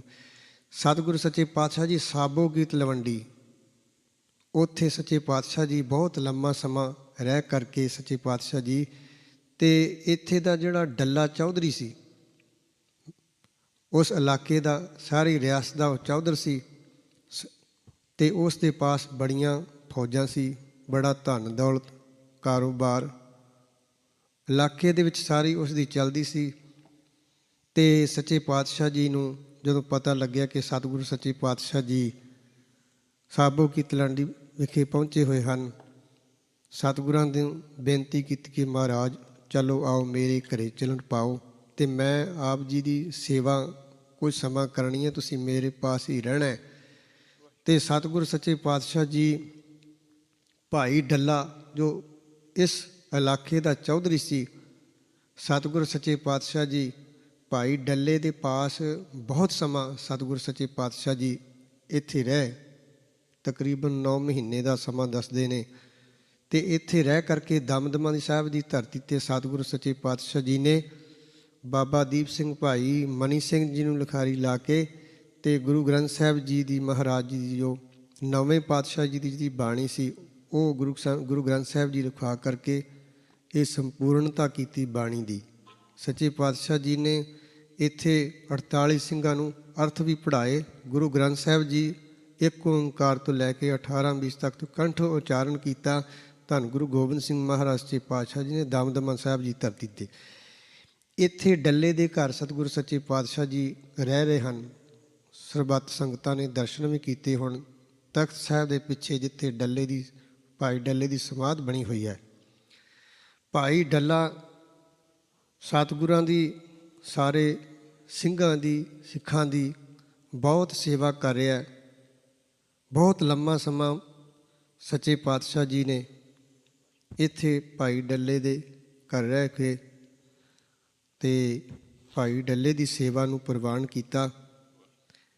ਤੇ ਸਤਿਗੁਰੂ ਸੱਚੇ ਪਾਤਸ਼ਾਹ ਜੀ ਭਾਈ ਡੱਲੇ ਦੀ ਸੇਵਾ 'ਤੇ ਬਹੁਤ ਖੁਸ਼ ਹੋਏ ਤੇ ਸਤਿਗੁਰੂ ਜੀ ਆਪਣੀ ਮੌਜ ਵਿੱਚ ਇੱਕ ਦਿਨ ਭਾਈ ਡੱਲੇ ਨੂੰ ਆਵਾਜ਼ ਮਾਰੀ ਹੈ ਕਿ ਭਾਈ ਡੱਲੇ, ਅਸੀਂ ਤੇਰੇ 'ਤੇ ਪ੍ਰਸੰਨ ਹਾਂ, ਤੂੰ ਮੰਗ ਲੈ ਜੋ ਮੰਗਣਾ, ਮੰਗ ਜੋ ਕੁਝ ਮੰਗਣਾ, ਤੈਨੂੰ ਸਾਰਾ ਕੁਝ ਅਸੀਂ ਬਖਸ਼ਿਸ਼ ਕੀਤਾ ਤੇ ਹੋਰ ਤੈਨੂੰ ਅਸੀਂ ਬਖਸ਼ਿਸ਼ਾਂ ਕਰਾਂਗੇ, ਮੰਗ ਕੀ ਮੰਗਣਾ। ਬੜੇ ਪ੍ਰਸੰਨ ਹੋਏ। ਭਾਈ ਡੱਲਾ ਕਹਿਣ ਲੱਗਾ, ਮਹਾਰਾਜ ਸੱਚੇ ਪਾਤਸ਼ਾਹ ਜੀ ਆਪ ਜੀ ਦੀ ਬੜੀ ਕਿਰਪਾ ਹੈ, ਕਿਸੇ ਚੀਜ਼ ਦੀ ਲੋੜ ਨਹੀਂ ਹੈਗੀ, ਮੇਰੇ ਕੋਲ ਬਹੁਤ ਕੁਛ ਵਾਹਿਗੁਰੂ ਨੇ ਦਿੱਤਾ ਹੋਇਆ ਹੈ। ਚਲੋ ਇੱਕ ਦਿਨ ਬੀਤਿਆ ਤੇ ਫਿਰ ਸਤਿਗੁਰੂ ਸੱਚੇ ਪਾਤਸ਼ਾਹ ਜੀ ਨੇ ਫਿਰ ਆਖਿਆ ਵੀ ਭਾਈ ਡੱਲਿਆ, ਅਸੀਂ ਤੇਰੇ 'ਤੇ ਖੁਸ਼ ਹਾਂ, ਤੇਰੀ ਸੇਵਾ ਬਹੁਤ ਹੈ, ਤੂੰ ਸਾਡੀ ਬਹੁਤ ਸੇਵਾ ਕੀਤੀ ਹੈ, ਸਾਡਾ ਮਨ ਬਹੁਤ ਖੁਸ਼ ਹੈ ਤੇਰੇ 'ਤੇ, ਮੰਗ ਲੈ, ਫਿਰ ਮੰਗ ਲੈ ਕੁਛ। ਕਹਿੰਦਾ ਮਹਾਰਾਜ ਨਹੀਂ, ਕਿਸੇ ਵੀ ਚੀਜ਼ ਦੀ ਲੋੜ ਨਹੀਂ। ਸਾਰੇ ਬਰਾੜ ਨੇ ਜਿੰਨੇ ਮੇਰਾ ਹੁਕਮ ਮੰਨਦੇ ਨੇ। ਮੇਰਾ ਇਸ ਇਲਾਕੇ ਦਾ ਮੈਂ ਚੌਧਰੀ ਹਾਂ ਅਤੇ ਮੇਰਾ ਦਬਦਬਾ ਹੈ। ਮੇਰੇ ਪਾਸ ਇੰਨੀਆਂ ਫੌਜਾਂ ਨੇ, ਧਨ ਦੌਲਤ ਹੈ, ਸਾਰਾ ਕੁਛ ਦਿੱਤਾ ਹੋਇਆ ਹੈ। ਸਤਿਗੁਰੂ ਸੱਚੇ ਪਾਤਸ਼ਾਹ ਜੀ ਨੇ ਫਿਰ ਤੀਜੀ ਵਾਰ ਫਿਰ ਇੱਕ ਦਿਨ ਕਿਹਾ, ਭਾਈ ਡੱਲਿਆ ਮੰਗ ਲੈ, ਕੀ ਮੰਗਣਾ ਤੂੰ? ਅਤੇ ਇਹ ਫਿਰ ਕਹਿਣ ਲੱਗਾ ਕਿ ਮਹਾਰਾਜ ਜੇ ਤੁਸੀਂ ਤਰੁੱਠੇ ਹੋ, ਜੇ ਤੁਸੀਂ ਖੁਸ਼ ਹੋਏ ਹੋ ਤਾਂ ਕਿਰਪਾ ਕਰੋ ਮੈਨੂੰ ਪੀੜ੍ਹੀ ਜੋਗੀ ਜਗ੍ਹਾ ਦਰਗਾਹ ਵਿੱਚ ਬਖਸ਼ ਦਿਓ। ਜਦੋਂ ਇਹ ਡੱਲੇ ਨੇ ਬਚਨ ਕਿਹਾ, ਸਤਿਗੁਰੂ ਜੀ ਥੋੜ੍ਹਾ ਚਿਰ ਚੁੱਪ ਰਹੇ, ਖਾਮੋਸ਼ ਹੋ ਗਏ। ਸਤਿਗੁਰੂ ਸੱਚੇ ਪਾਤਸ਼ਾਹ ਜੀ ਕਹਿਣ ਲੱਗੇ, ਭਾਈ ਡੱਲਿਆ ਕੁਛ ਹੋਰ ਮੰਗ ਲੈ। ਨਹੀਂ ਮਹਾਰਾਜ ਮੈਨੂੰ ਇੱਕ ਪੀੜ੍ਹੀ ਜੋਗੀ ਜਗ੍ਹਾ ਚਾਹੀਦੀ ਹੈ। ਅਤੇ ਸਤਿਗੁਰੂ ਸੱਚੇ ਪਾਤਸ਼ਾਹ ਜੀ ਕਹਿਣ ਲੱਗੇ, ਭਾਈ ਡੱਲਿਆ ਫਿਰ ਜੇ ਤੂੰ ਪੀੜ੍ਹੀ ਜੋਗੀ ਦਰਗਾਹ ਦੇ ਵਿੱਚ ਜਗ੍ਹਾ ਮੰਗਦਾ, ਫਿਰ ਤੈਨੂੰ ਜਿੱਥੇ ਤੂੰ ਇੰਨੀ ਸੇਵਾ ਕੀਤੀ ਹੈ ਅਤੇ ਤੈਨੂੰ ਇੱਕ ਬਚਨ ਜ਼ਰੂਰ ਮੰਨਣਾ ਪਵੇਗਾ। ਕਹਿਣ ਲੱਗਾ, ਮਹਾਰਾਜ ਦੱਸੋ ਕਿ ਤੈਨੂੰ ਅੰਮ੍ਰਿਤ ਜ਼ਰੂਰ ਛਕਣਾ ਪਵੇਗਾ। ਅਤੇ ਭਾਈ ਡੱਲਾ ਚੁੱਪ ਜੇ ਕਰ ਗਿਆ ਵੀ ਅੰਮ੍ਰਿਤ ਦੀ ਸਤਿਗੁਰੂ ਨੇ ਗੱਲ ਕਹਿ ਦਿੱਤੀ ਵੀ ਅੰਮ੍ਰਿਤ ਛਕਣਾ। ਹੁਣ ਕਈਆਂ ਨੂੰ ਜਦੋਂ ਕੋਈ ਅੰਮ੍ਰਿਤ ਦੀ ਗੱਲ ਕਰੋ ਤਾਂ ਫਿਰ ਉਹ ਆਲਾ ਵਟਾਲਾ ਜਿਹਾ ਪਾਸਾ ਵਟਦੇ ਨੇ। ਨਹੀਂ ਜੀ ਬੜਾ ਔਖਾ ਹੈ, ਅਜੇ ਛਕ ਨਹੀਂ ਸਕਦੇ, ਔਖੀ ਹੈ, ਰਹਿਤ ਰੱਖਣੀ ਬੜੀ ਔਖੀ ਹੈ, ਕਰਦੇ ਨਾ। ਇਸੇ ਤਰ੍ਹਾਂ ਭਾਈ ਡੱਲੇ ਨੂੰ ਸੱਚੇ ਪਾਤਸ਼ਾਹ ਜੀ ਕਹਿ ਰਹੇ ਨੇ, ਭਾਈ ਡੱਲਿਆ ਛਕ ਲੈ ਅੰਮ੍ਰਿਤ। ਜੇ ਤੂੰ ਪੀੜ੍ਹੀ ਜੋਗੀ ਜਗ੍ਹਾ ਤੂੰ ਕਹਿੰਦਾ ਵੀ ਸੱਚਖੰਡ 'ਚ ਮੈਨੂੰ ਦਰਗਾਹ ਦੇ ਵਿੱਚ ਮਿਲ ਜਾਵੇ, ਇਹ ਤਾਂ ਸਾਡੇ ਅੰਮ੍ਰਿਤਧਾਰੀ ਸਿੰਘਾਂ ਵਾਸਤੇ ਆ। ਜਿਹੜੀ ਆਪਾਂ ਗੱਲ ਕਹਿ ਰਹੇ ਸੀ ਨਾ ਵੀ ਜੇ ਜਿੰਨੀ ਮਰਜ਼ੀ ਕੋਈ ਸੇਵਾ ਕਰ ਲਵੇ। ਹੁਣ ਭਾਈ ਡੱਲੇ ਨੇ ਥੋੜ੍ਹੀ ਸੇਵਾ ਕੀਤੀ ਸੀ ਗੁਰੂ ਦੀ, ਇੰਨੀਆਂ ਖੁਸ਼ੀਆਂ ਪ੍ਰਾਪਤ ਕੀਤੀਆਂ, ਪਰ ਜਦੋਂ ਦਰਗਾਹ 'ਚ ਪੀੜ੍ਹੀ ਜੋਗੀ ਜਗ੍ਹਾ ਮੰਗ ਲਈ ਅਤੇ ਸਤਿਗੁਰਾਂ ਨੇ ਕਹਿ ਦਿੱਤਾ ਕਿ ਠੀਕ ਹੈ, ਸੇਵਾ ਦਾ ਫਲ ਜ਼ਰੂਰ ਮਿਲਦਾ। ਹੁਣ ਗੁਰੂ ਘਰ ਸੇਵਾ ਜਿੰਨੀ ਮਰਜ਼ੀ ਆਪੇ ਕਰੀਏ ਉਹ ਵਿਅਰਥੀ ਨਹੀਂ ਜਾਂਦੀ, ਉਹਦਾ ਫਲ ਮਿਲੇਗਾ ਆਪਾਂ ਨੂੰ। ਬਾਣੀ ਜਿੰਨੀ ਮਰਜ਼ੀ ਪੜ੍ਹੋ, ਸੇਵਾ ਕਰੋ, ਸਿਮਰਨ ਕਰੋ, ਪਰ ਜਿਹੜਾ ਸਿਧਾਂਤ ਹੈ ਗੁਰੂ ਦਾ, ਜੋ ਗੁਰੂ ਨੇ ਹੁਕਮ ਇਹ ਬਣਾ ਦਿੱਤਾ ਕਿ ਗੁਰਸਿੱਖਾ ਤੈਨੂੰ ਅੰਮ੍ਰਿਤ ਜ਼ਰੂਰ ਤੈਨੂੰ ਛਕਣਾ ਪਵੇਗਾ, ਇਹ ਗੁਰੂ ਨੇ ਇੱਕ ਮਰਜ਼ਾਦਾ ਬਣਾ ਦਿੱਤੀ ਹੈ। ਹੁਣ ਭਾਈ ਡੱਲਾ ਵੀ ਸਤਿਗੁਰਾਂ ਦੀ ਬੜੀ ਸੇਵਾ ਕਰ ਰਿਹਾ ਹੈ, ਖੁਸ਼ੀਆਂ ਲੈ ਰਿਹਾ ਹੈ, ਪਰ ਜਦੋਂ ਅੰਮ੍ਰਿਤ ਦੀ ਗੱਲ ਆਈ ਤਾਂ ਭਾਈ ਡੱਲਾ ਵੀ ਟਾਲ ਮਟੋਲਾ ਜਿਹਾ ਕਰਦਾ। ਭਾਈ ਡੱਲਿਆ ਜੇ ਤੂੰ ਸਾਡੀ ਖੁਸ਼ੀ ਲੈਣੀ ਹੈ, ਦਰਗਾਹ ਦੇ ਵਿੱਚ ਪੀੜ੍ਹੀ ਜੋਗੀ ਜਗ੍ਹਾ ਤੂੰ ਮੰਗਦਾ ਹੈ, ਫਿਰ ਤੈਨੂੰ ਬਚਨ 'ਤੇ ਮੰਨਣਾ ਪਵੇਗਾ। ਮਹਾਰਾਜ ਸੱਚੇ ਪਾਤਸ਼ਾਹ ਮੈਂ ਆਪ ਜੀ ਦਾ ਰੋਜ਼ ਸੀਤ ਪ੍ਰਸ਼ਾਦ ਛਕਦਾ ਹਾਂ, ਅੰਮ੍ਰਿਤ ਤਾਂ ਕਹਿੰਦਾ ਮੈਂ ਛਕ ਲਿਆ। ਭਾਈ ਗੁਰੂ ਸਾਹਿਬ ਜੀ ਕਹਿਣ ਲੱਗੇ, ਭਾਈ ਡੱਲਿਆ ਤੈਨੇ ਕਿੱਥੋਂ ਛਕਿਆ ਅੰਮ੍ਰਿਤ, ਕਦੋਂ ਛਕਿਆ? ਮਹਾਰਾਜ ਮੈਂ ਤੁਹਾਡਾ ਰੋਜ਼ ਸੀਤ ਪ੍ਰਸ਼ਾਦ ਛਕਦਾ ਹਾਂ। ਮਹਾਰਾਜ ਕਹਿੰਦੇ ਨਹੀਂ, ਜੋ ਖੰਡੇ ਬਾਟੇ ਦੀ ਪੌਲ ਮਰਜ਼ਾਦਾ ਅਸੀਂ ਅਪਣਾਈ ਹੈ, ਇਸ ਨੂੰ ਧਾਰਨ ਕੀਤਾ ਕਰਨਾ ਪਵੇਗਾ। ਅਤੇ ਫਿਰ ਕਹਿਣ ਲੱਗਾ, ਮਹਾਰਾਜ ਮੈਂ ਰੋਜ਼ ਕੜਾਹ ਪ੍ਰਸ਼ਾਦ ਦੀ ਦੇਖ ਛਕਦਾ ਹਾਂ, ਉਹਨੂੰ ਭੋਗ ਲੱਗਦਾ ਹੈ ਸ੍ਰੀ ਸਾਹਿਬ ਦਾ। ਮਹਾਰਾਜ ਸੱਚੇ ਪਾਤਸ਼ਾਹ ਫਿਰ ਵੀ ਇਸ ਗੱਲ ਨੂੰ ਨਹੀਂ ਮੰਨੇ। ਭਾਈ ਡੱਲਿਆ ਜਿਹੜਾ ਖੰਡੇ ਬਾਟੇ ਦਾ ਅੰਮ੍ਰਿਤ, ਖੰਡੇ ਦੀ ਪੌਲ ਦੇ ਨਾਲ ਅੰਮ੍ਰਿਤ ਪੰਜ ਪਿਆਰੇ ਤਿਆਰ ਕਰਦੇ ਹਨ, ਪੰਜ ਬਾਣੀਆਂ ਪੜ੍ਹ ਕਰਕੇ ਅੰਮ੍ਰਿਤ ਤਿਆਰ ਕਰਕੇ ਛਕਾਉਂਦੇ ਹਨ, ਉਹ ਤੈਨੂੰ ਅੰਮ੍ਰਿਤ ਛਕਣਾ ਪਵੇਗਾ। ਜੇ ਤੂੰ ਪੀੜ੍ਹੀ ਜੋਗੀ ਜਗ੍ਹਾ ਭਾਲਦਾ ਕਿ ਮੈਨੂੰ ਸੱਚਖੰਡ ਦੇ ਵਿੱਚ ਮਿਲ ਜਾਵੇ ਅਤੇ ਫਿਰ ਤੈਨੂੰ ਬਚਨ ਵੀ ਤੈਨੂੰ ਮਰਨਾ ਪਵੇਗਾ। ਭਾਈ ਡੱਲੇ ਨੇ ਸੱਚੇ ਪਾਤਸ਼ਾਹ ਜੀ ਦਾ ਫਿਰ ਪਹਿਲਾਂ ਤਾਂ ਪਾਸਾ ਵਟਦਾ ਰਿਹਾ, ਟਾਲ ਮਟੋਲਾ ਕਰਦਾ ਰਿਹਾ ਵੀ ਸ਼ਾਇਦ ਇੱਦਾਂ ਹੀ ਸਰ ਜੂਗਾ ਵਾ। ਹੁਣ ਸਾਡੇ ਵੀ ਅਸੀਂ ਵੀ ਕਈ ਇੱਦਾਂ ਹੀ ਕਰਦੇ ਹਾਂ ਵੀ ਮਹਾਰਾਜ ਅਸੀਂ ਸੇਵਾ ਬਹੁਤ ਕਰਦੇ ਹਾਂ, ਅੰਮ੍ਰਿਤ ਛਕਣਾ ਤਾਂ ਬੜਾ ਔਖਾ ਹੈ। ਅਸੀਂ ਗੁਰਦੁਆਰੇ ਜਾਂਦੇ ਹਾਂ, ਅਸੀਂ ਪਾਠ ਕਰਦੇ ਹਾਂ, ਅਸੀਂ ਗੁਰਸਿੱਖਾਂ ਦੀ ਸੇਵਾ ਕਰਦੇ ਹਾਂ, ਅਤੇ ਜਦੋਂ ਅੰਮ੍ਰਿਤ ਦੀ ਗੱਲ ਆ ਜਾਂਦੀ ਹੈ ਅਤੇ ਫਿਰ ਉਹ ਪਿੱਛੇ ਨੂੰ ਭੱਜਦੇ ਨੇ। ਅੰਮ੍ਰਿਤ ਛਕਣਾ ਤਾਂ ਬਹੁਤ ਔਖਾ ਹੈ, ਇਹ ਨਹੀਂ ਸਾਡੇ ਤੋਂ ਰਹਿਤ ਰੱਖ ਹੋਣੀ। ਡੱਲਾ ਵੀ ਇੱਦਾਂ ਹੀ ਕਰਦਾ ਸੀ। ਸੇਵਾ ਬੜੀ ਕੀਤੀ, ਪਰ ਗੁਰੂ ਸਾਹਿਬ ਜੀ ਕਹਿੰਦੇ ਸੇਵਾ ਜਿੰਨੀ ਮਰਜ਼ੀ ਤੂੰ ਕੀਤੀ ਹੈ, ਪਰ ਤੈਨੂੰ ਸੱਚਖੰਡ ਵਿੱਚ ਜਗ੍ਹਾ ਨਹੀਂ ਮਿਲਣੀ। ਸਿੱਖੀ ਦੇ ਵਿੱਚ ਤੈਨੂੰ ਦਾਖਲਾ ਲੈਣਾ ਪੈਣਾ, ਤਾਂ ਪ੍ਰਵਾਨ ਹੋਏਗਾ, ਡਿਗਰੀ ਤਾਂ ਮਿਲੇਗੀ। ਦੇਖੋ ਭਾਈ ਡੱਲੇ ਨੂੰ ਵੀ ਡਿਗਰੀ ਨਹੀਂ ਮਿਲੀ, ਕਿੰਨੀ ਉਹਨੇ ਸੇਵਾ ਕਰ ਲਈ, ਪਰ ਸਿੱਖੀ ਦੇ ਵਿੱਚ ਦਾਖਲਾ ਨਹੀਂ ਲਿਆ ਅਤੇ ਸਤਿਗੁਰਾਂ ਨੇ ਪ੍ਰਵਾਨ ਨਹੀਂ ਕੀਤਾ। ਅਤੇ ਪ੍ਰਵਾਨ ਸਾਨੂੰ ਵੀ ਸਤਿਗੁਰੂ ਨੇ ਨਹੀਂ ਕਰਨਾ। ਉਹ ਕਿਉਂ? ਜਿਹੜੀ ਮਰਜ਼ਾਦਾ ਗੁਰੂ ਨੇ ਬਣਾ ਦਿੱਤੀ ਹੈ ਉਹ ਧਾਰਨ ਕਰਨੀ ਪੈਣੀ ਹੈ। ਜਿੰਨੀ ਮਰਜ਼ੀ ਤੂੰ ਸੇਵਾ ਕਰ ਲੈ, ਬਾਣੀ ਪੜ੍ਹ ਲੈ, ਗੁਰੂ ਘਰ ਆ ਜਾ, ਉਹ ਫਲ ਤੇ ਤੈਨੂੰ ਜ਼ਰੂਰ ਮਿਲੇਗਾ, ਵਿਅਰਥਾ ਨਹੀਂ ਜਾਵੇਗਾ। ਪਰ ਜਿਹੜੀ ਪ੍ਰਾਪਤੀ ਹੈ ਅਸਲੀ ਸੱਚਖੰਡ ਦੀ, ਉਹ ਤੈਨੂੰ ਨਹੀਂ ਮਿਲਣੀ। ਗੁਰੂ ਤੈਨੂੰ ਧਾਰਨਾ ਵੀ ਪਏਗਾ। ਗੁਰੂ ਦੀ ਜਿਹੜੀ ਸਿੱਖਿਆ ਹੈ, ਗੁਰੂ ਦਾ ਜਿਹੜਾ ਮੰਤਰ ਹੈ, ਜਿਹੜਾ ਸਿਧਾਂਤ ਬਣਾਇਆ, ਉਹਨੂੰ ਤੇ ਤੈਨੂੰ ਧਾਰਨ ਕਰਨਾ ਪੈਣਾ, ਅੰਮ੍ਰਿਤ ਤੈਨੂੰ ਛਕਣਾ ਪੈਣਾ। ਦੇਖੋ ਭਾਈ ਡੱਲੇ ਨੂੰ ਸੱਚੇ ਪਾਤਸ਼ਾਹ ਜੀ ਨੇ ਫਿਰ ਸੱਚੇ ਪਾਤਸ਼ਾਹ ਜੀ ਦਾ ਹੁਕਮ ਮੰਨ ਕੇ ਭਾਈ ਡੱਲੇ ਨੇ 5 ਪਿਆਰਿਆਂ ਤੋਂ ਅੰਮ੍ਰਿਤ ਛਕਿਆ ਅਤੇ ਫਿਰ ਗੁਰੂ ਦੀ ਖੁਸ਼ੀ ਪ੍ਰਾਪਤ ਹੋਈ। ਧੰਨ ਗੁਰੂ ਗੋਬਿੰਦ ਸਿੰਘ ਮਹਾਰਾਜ ਸੱਚੇ ਪਾਤਸ਼ਾਹ ਜੀ ਨੇ ਕਹਿ ਦਿੱਤਾ, ਭਾਈ ਡੱਲਿਆ, ਉਹ ਤੂੰ ਤਾਂ ਪੀੜ੍ਹੀ ਜੋਗੀ ਜਗ੍ਹਾ ਮੰਗਦਾ ਸੀ, ਹੁਣ ਭਾਵੇਂ ਪਲੰਗ ਡਾਹ ਲਵੀਂ, ਜਾਂ ਤੇਰੇ ਲਈ ਦਰਵਾਜ਼ੇ ਖੁੱਲ੍ਹੇ ਨੇ ਸੱਚਖੰਡ ਦੇ, ਤੇਰੇ 'ਤੇ ਅਸੀਂ ਪ੍ਰਸੰਨ ਹੋਏ ਹਾਂ। ਤੂੰ ਬਹੁਤ ਸੇਵਾ ਕੀਤੀ ਹੈ ਅਤੇ ਅੱਜ ਤੋਂ ਬਾਅਦ ਤੂੰ ਭਾਈ ਡੱਲ ਸਿੰਘ ਬਣ ਗਿਆ। ਭਾਈ ਡੱਲੇ ਤੋਂ ਡੱਲ ਸਿੰਘ ਬਣਿਆ ਅਤੇ ਗੁਰੂ ਦੀਆਂ ਖੁਸ਼ੀਆਂ ਪ੍ਰਾਪਤ ਕੀਤੀਆਂ। ਦੇਖੋ ਫਿਰ ਗੁਰੂ ਨੇ ਇੰਨੀ ਵਡਿਆਈ ਦਿੱਤੀ।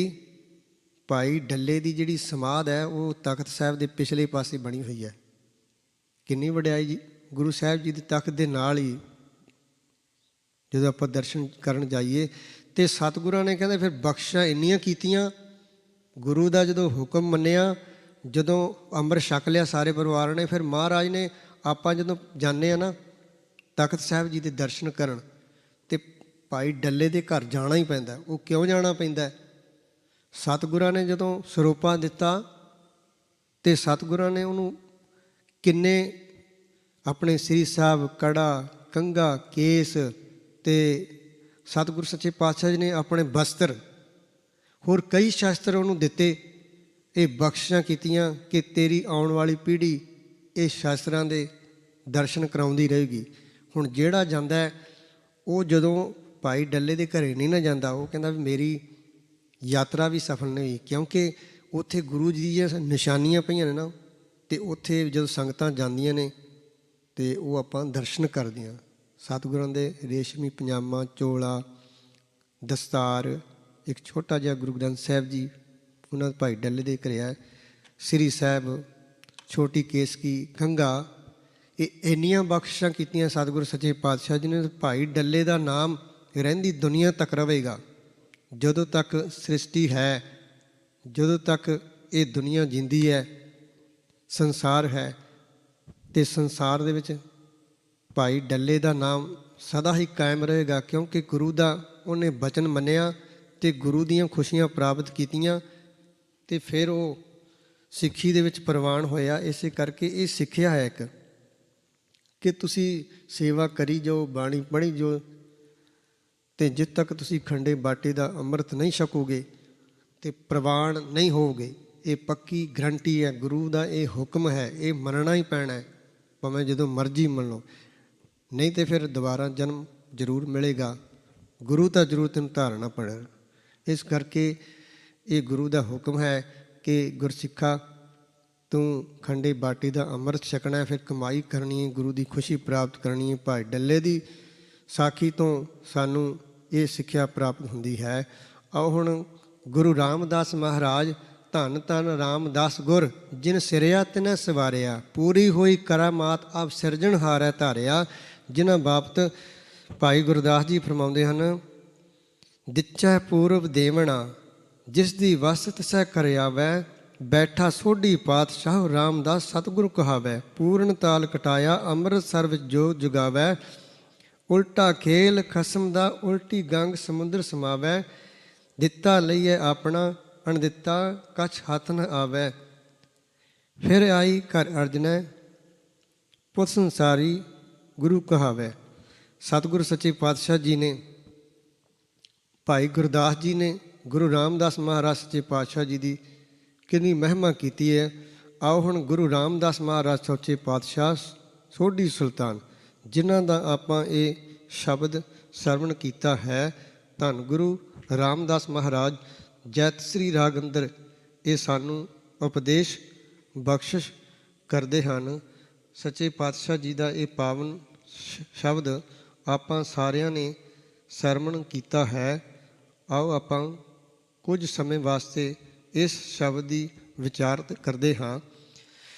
ਜੈਤ ਸ੍ਰੀ ਮਹੱਲਾ ਚੌਥਾ, ਘਰ ਪਹਿਲਾ ਚੌਪਦੇ। ਇਹ ਪਾਵਨ ਪਵਿੱਤਰ ਸ਼ਬਦ ਜੈਤ ਸ੍ਰੀ ਰਾਗ ਵਿੱਚ ਦਰਜ ਹੈ। ਚੌਥੇ ਪਾਤਸ਼ਾਹ ਗੁਰੂ ਰਾਮਦਾਸ ਗੁਰੂ ਨਾਨਕ ਦੇਵ ਜੀ ਦੀ ਚੌਥੀ ਜੋਤ ਧੰਨ ਗੁਰੂ ਰਾਮਦਾਸ ਮਹਾਰਾਜ ਜੀ ਦਾ ਉਚਾਰਨ ਕੀਤਾ ਹੈ ਜੈਤ ਸ੍ਰੀ ਰਾਗ ਅੰਦਰ। ਅਤੇ ਘਰ ਪਹਿਲਾ, ਪਹਿਲੇ ਘਰ ਸੁਰ ਤਾਲ ਦੇ ਵਿੱਚ ਚੌਪਦੇ, ਚਾਰ ਚਾਰ ਪੌੜੀਆਂ ਵਾਲੇ ਸੱਚੇ ਪਾਤਸ਼ਾਹ ਜੀ ਨੇ ਚਾਰ ਚਾਰ ਪਦਿਆਂ ਵਾਲੀਆਂ ਪੰਕਤੀਆਂ ਸਤਿਗੁਰੂ ਨੇ ਉਚਾਰਨ ਕੀਤੀਆਂ ਨੇ। ਇੱਕ ਓੰਕਾਰ ਸਤਿਗੁਰ ਪ੍ਰਸਾਦ, ਉਹ ਵਾਹਿਗੁਰੂ ਇੱਕ ਓੰਕਾਰ ਸਾਰਿਆਂ ਦਾ ਪ੍ਰਕਾਸ਼ਕ, ਸਤ ਨਾਸ ਤੋਂ ਰਹਿਤ ਹੈ, ਦੋ ਸੱਚਾ ਹੈ, ਉਹ ਕਦੇ ਨਾਸ ਨਹੀਂ ਹੋਵੇਗਾ, ਉਹ ਸਦਾ ਕਾਇਮ ਰਹਿਣ ਵਾਲਾ ਹੈ। ਅਤੇ ਫਿਰ ਉਹ ਪ੍ਰਾਪਤ ਕਿਵੇਂ ਹੁੰਦਾ ਹੈ? ਉਹ ਸਤਿਗੁਰੂ ਦੀ ਕਿਰਪਾ ਦੇ ਨਾਲ ਪ੍ਰਾਪਤ ਹੁੰਦਾ ਹੈ ਉਹ ਵਾਹਿਗੁਰੂ। ਜਦੋਂ ਗੁਰੂ ਦੀ ਕਿਰਪਾ ਹੋ ਜੇ ਫਿਰ ਵਾਹਿਗੁਰੂ ਦੀ ਪ੍ਰਾਪਤੀ ਹੁੰਦੀ ਹੈ। ਜੇ ਗੁਰੂ ਦੀ ਕਿਰਪਾ ਨਾ ਹੋਵੇ ਤੇ ਸਤਿਗੁਰੂ ਵਾਹਿਗੁਰੂ ਦੀ ਪ੍ਰਾਪਤੀ ਨਹੀਂ ਹੁੰਦੀ। ਸੱਚੇ ਪਾਤਸ਼ਾਹ ਜੀ ਕਹਿ ਰਹੇ ਨੇ, ਧੰਨ ਗੁਰੂ ਰਾਮਦਾਸ ਮਹਾਰਾਜ ਸੱਚੇ ਪਾਤਸ਼ਾਹ ਜੀ ਫਰਮਾ ਰਹੇ ਹਨ, ਮੇਰਾ ਹੀਰੇ ਰਤਨ ਨਾਮ ਹਰ ਬਸਿਆ, ਗੁਰ ਹਾਥ ਧਰਿਓ ਮੇਰਾ ਮਾਥਾ। ਧੰਨ ਗੁਰੂ ਰਾਮਦਾਸ ਮਹਾਰਾਜ ਸੱਚੇ ਪਾਤਸ਼ਾਹ ਜੀ ਫਰਮਾ ਰਹੇ ਨੇ, ਮੇਰਾ ਹੀਰਾ ਰਤਨ ਨਾਮ ਹਰ ਵਸਿਆ, ਗੁਰ ਹਾਥ ਧਰਿਓ ਮੇਰਾ ਮਾਥਾ। ਸੱਚੇ ਪਾਤਸ਼ਾਹ ਜੀ ਗੁਰੂ ਰਾਮਦਾਸ ਮਹਾਰਾਜ ਸੱਚੇ ਪਾਤਸ਼ਾਹ ਜੀ ਕਹਿ ਰਹੇ ਨੇ, ਗੁਰੂ ਨਾਨਕ ਸਾਹਿਬ ਜੀ ਮਹਾਰਾਜ, ਗੁਰੂ ਅੰਗਦ ਸਾਹਿਬ ਮਹਾਰਾਜ, ਗੁਰੂ ਅਮਰਦਾਸ ਮਹਾਰਾਜ ਸੱਚੇ ਪਾਤਸ਼ਾਹ ਜੀ ਨੇ, ਸਮਰੱਥ ਗੁਰੂ ਨੇ ਗੁਰ ਹਾਥ ਧਰਿਓ ਮੇਰੇ ਹੱਥ ਮਾਥਾ।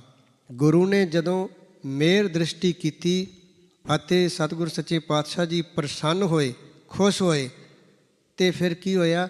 ਗੁਰ ਹਾਥ ਧਰਿਓ ਮੇਰਾ ਮਾਥਾ, ਮੇਰੇ ਮੱਥੇ ਦੇ ਉੱਤੇ ਗੁਰੂ ਨੇ ਹੱਥ ਰੱਖਿਆ। ਅਤੇ ਫਿਰ ਕੀ ਪ੍ਰਾਪਤ ਹੋਇਆ? ਮੇਰਾ ਹੀਰਾ ਰਤਨ ਨਾਮ ਹਰ ਬਸਿਆ। ਗੁਰੂ ਨੇ ਜਦੋਂ ਮਿਹਰ ਕਰ ਦਿੱਤੀ, ਫਿਰ ਮੇਰੇ ਹਿਰਦੇ ਵਿੱਚ ਇਹ ਜਿਹੜਾ ਸਾਡਾ ਮਨ ਹਿਰਦਾ ਹੈ, ਰਤਨਾ ਵਰਗਾ ਜਿਹੜਾ ਅਮੋਲਕ ਨਾਮ ਹੈ ਉਹ ਵਸ ਗਿਆ। ਰਤਨ ਨਾਮ ਹਰ ਬਸਿਆ।